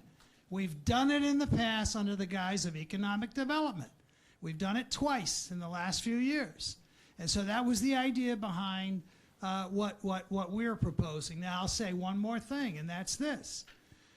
Our members took a strike vote, and several thousand members weighed in on this and essentially said enough is enough. They're not going to go back into these classrooms where they're larger, they have less resources, and there's more work that's saddled on them, and they go a third year with a pay freeze. Just not going to happen. So they made a decision to authorize a strike if those things did not occur. Now, we haven't settled anything with the school district, and we ended the session, and that's why this whole conversation around the deans being cut should be no surprise. We ended the session with the district not having enough funding to meet its operational needs, and at the same time make commitment on raises for all employees in the school district. So we're in that spot right now. And so what our position has always been, you make one cut in those classes, then you've pulled a trigger in terms of what we're going to be forced to do. So that's the idea behind us calling for a special session if need be. If it's been done before, it should be done again. If it's been done to give money out to an NFL team, why cannot we put more dollars in these classrooms? Yeah. Okay, so it's 8:35 right now. We've been here for 2 hours, and I want to wrap this up. I don't want to start. I want to wrap this up. First of all, thank you all for coming. This was a really awesome discussion. I wish we could have gotten everybody in. This is what I'm going to say right now. This is the beginning of a longer discussion that I intend to involve everybody who is a stakeholder in Clark County School District and NC. Sam Lieberman is also here from NC, and I forgot to introduce him earlier. We will be doing, this is the beginning of a new journalism organization that will be doing these kinds of town halls and doing one-on-one interviews and doing stories and digging in depth and hearing from not just the policymakers. I spent a lot of time in my career talking to policymakers, and they're really nice people. But then my kids are standing right over there. They're in high school, and I talked to them. They asked me some really fascinating questions about who pays how much in taxes to fund schools, and which businesses actually pay taxes and which businesses pay fewer taxes. And then I talk to teachers and I talk to other parents, and I find that a lot of what I'm talking to these guys about is not necessarily what the parents or the teachers and the kids are talking about. So there's kind of a disconnect. And so we are starting something to bridge that divide. You will be hearing a lot more about it. It's going to be called the Nevada Voice, and we are going to be bridging the education divide. So, so that is that. I want to know. Yes, Karen. Well, I wanted to know if we could just cover one thing really briefly. Really quickly. And that was when we all talk about how it's a shared experience, and the discussion of property taxes gets shut down every time. There's a lot of excuses about it. I would like to know why SJR 14 didn't go anywhere this year. So that was one of my questions. That we had been talking about property taxes. Last session, Senator Julia Ratty had a property tax bill. Nothing came up this year as we were talking about school funding. What happened? I don't know what happened. It started at the beginning of the session. We talked about it. Right. Yes, Senator Dondero. I was trying to keep my mouth shut, but it just didn't work. That was Senator Ratty's bill. It was slated in Revenue and Economic Development, and her words to me were during the session that it just wasn't ready. And you would have to ask the sponsor of that bill for further information, but nobody said we couldn't hear it. Nobody said you can't, it wasn't shut down, is what I'm trying to say to you. And so you are very welcome to reach out to the sponsor of that bill. It needs to be. It takes what? So it's a constitutional amendment, so already passed the first time. So if it passes the exact same language the second time, it goes to the ballot. So I'm not We just want to get on the ballot. Okay. Yes to that is what election cycle that would have been placed on. Yes, it would have been in the 2020 election cycle, and Democrats want to control redistricting, and yes, I have heard a lot of that. So I want to get to the end of this, but Amanda, I need to talk to you for a second. We have already talked to here. Okay, we have already talked about a possible lawsuit from Republicans. You guys, for years, have been talking about a possible lawsuit to ensure adequate funding. Where's that going? So litigation is one of the tools in our toolbox. We used it to fight the education savings accounts a couple of years ago, and we were able to prevent that from being funded, so that was the private school voucher program. Thanks. It was a lot of work. And so now I'll kind of go back a little bit. So about a year and a half, we started having discussions again about, okay, we've fought vouchers, we've won that battle. What's next? Is it time to file that adequacy lawsuit? And one of the things we were thinking about is, well, why don't we look at school funding formulas in other states? Figure out what they were required to do to comply with court orders, and see if we can get this done the policy route. We're going to have a really, we thought we're going to have a really great session. We're going to have a lot of good people that care about education. These folks definitely care about education, probably more than a lot do. Can we get this done without litigation? Litigation takes time, sometimes 5, 7, 10 years. And a lot of us don't have that time to wait. So we really thought, let's do this now and try to get it done through the legislative session. That didn't happen, and it's unfortunate. We worked really hard. We had a huge coalition, and we really tried to make that happen. So now, yes, we are having those discussions again.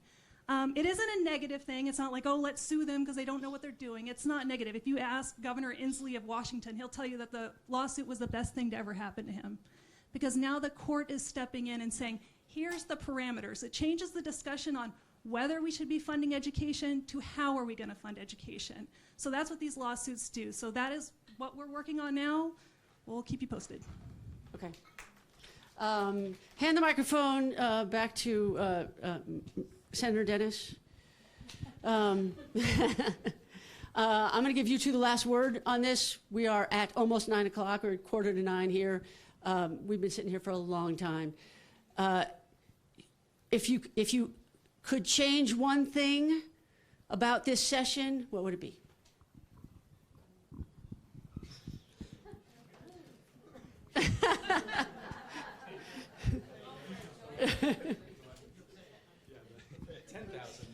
session. Yeah, 10,000 for the whole session. Yeah, microphone.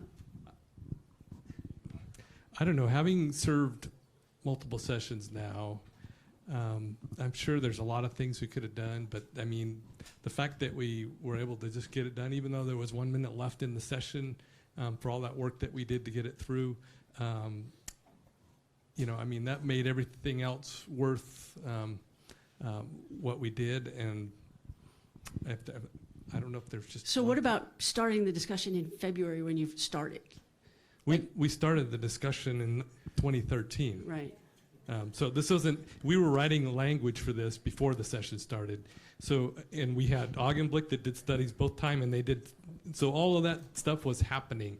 So I don't know that, I mean, would we have changed that? I don't know. I think that, I mean, I don't know. I could think of a lot of different things we could probably do, but you know, once you start, you have 120 days, and then you got a year and a half to try to get, you know, to start over and get things done. So, I don't know. I hadn't thought about what I would do. One thing I would do if I were to do it different. Okay, Joyce. Same question? Yeah. Oh, you know dear. what though? What I'm really talking about though is to Alexander's point earlier, that the bill was dropped late, and people felt like they didn't get to read it. So why not bring everybody in February, in March, to have these kinds of discussions about what Jeremy wrote? Okay, I think what we need to do is share the timeline that Senator Dennis and I did work under. Both of us started on this in 2013, 2014, when he chaired a study committee, and I chaired the tech committee that worked with the CFOs, both past, present, school district, city, and county across the state, gave our recommendations, and that was on the weights for special ed, EL kids, and students in poverty. And then, you know, it's one of those things that, and I think Poonam said it best, we just said this time, we are going to make this happen, no matter what the collateral damage is to the two of us. It was too important. You heard Mo's reasons. My reasons are basically the same, having been a first grade teacher and seeing the change in our community, the students that we needed to do a better job for, and we had to do it through changing. The first step was to do the change in the funding formula. Yes, I want to see more resources, meaning tax increases, to happen so that we can put the additional resources into this new formula that will drastically change and make better how we address the needs of our students in K-12 in the state of Nevada. When it was about September, October, we really were involved in deep work on this with Dr. Canavero, who was the superintendent at the state at the time, and his staff. And then along the way, Jeremy, our savior, stepped in and said, I'm willing to help. We sat down with all of the CFOs from every school district in the state, which is where we had to start. We had to find out the technical pieces of the Nevada plan that don't work. We knew that they don't work, but what are they? And how do you fix it? And then we moved, and that was 2 days, 8 hours long that we did that work. And then we spent, I cannot tell you, the number of times with the Department of Ed staff, with Jeremy and others on how we developed this new formula. So when the session, well, and along the way there, we had our legal staff involved, we had our fiscal staff involved, because when the session starts, they're working 24/7 too, also trying to get all the bills, all the amendments, everything else done. And unfortunately, one of the things that happened this session is we had 2 or 3 drama points that kind of slowed things down. And we had a lot of new legislators with lots of new ideas, and that is really, really good because you always need new blood coming in with new ideas. So we powered through the session. I think it was about April, maybe late April. We started meeting with constituent groups in Carson City. We met with the teachers' unions, we met with the school districts, we met with the CFOs, and Poonam was our awesome person down here who started meeting with the business groups and parent groups in Southern Nevada. So Senator Dennis and I felt that we were making sure that as many people as possible, we could let them know what the major tenets of the bill were, which is basically what Jeremy and Mo have talked about this evening, because we couldn't give them the exact bill because it was still being written as everything else was being written and amended through the legislative session. And so when it came time that the bill finally dropped, we made the decision. I talked to Assemblywoman Maggie Carlton, who is the chair of Ways and Means on the Assembly side, and said, could we do a joint money committee hearing on this bill so that all of the legislators have a chance on the two money committees rather than a hearing here and a hearing there, because we knew that time was getting short. And we set it in the evening, starting at 5, so that everybody who was interested had an opportunity to go to the Sawyer Building or to come to Carson City and address it. We had our presentation on the bill, and then all of the committee members got to ask all of the questions that they had.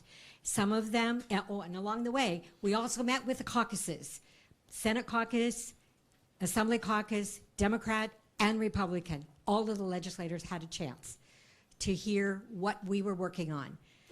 And when we did hear the bill that night in the joint session, we started it at 5 o'clock, we ended at midnight because we wanted to hear everybody's input. And I think, Mr. Valardita, you were probably the last speaker that night. I'm not sure, but I think you were. So people really hung in there so they had a chance to say their piece, and if they liked it, if they didn't like it, and if they were neutral.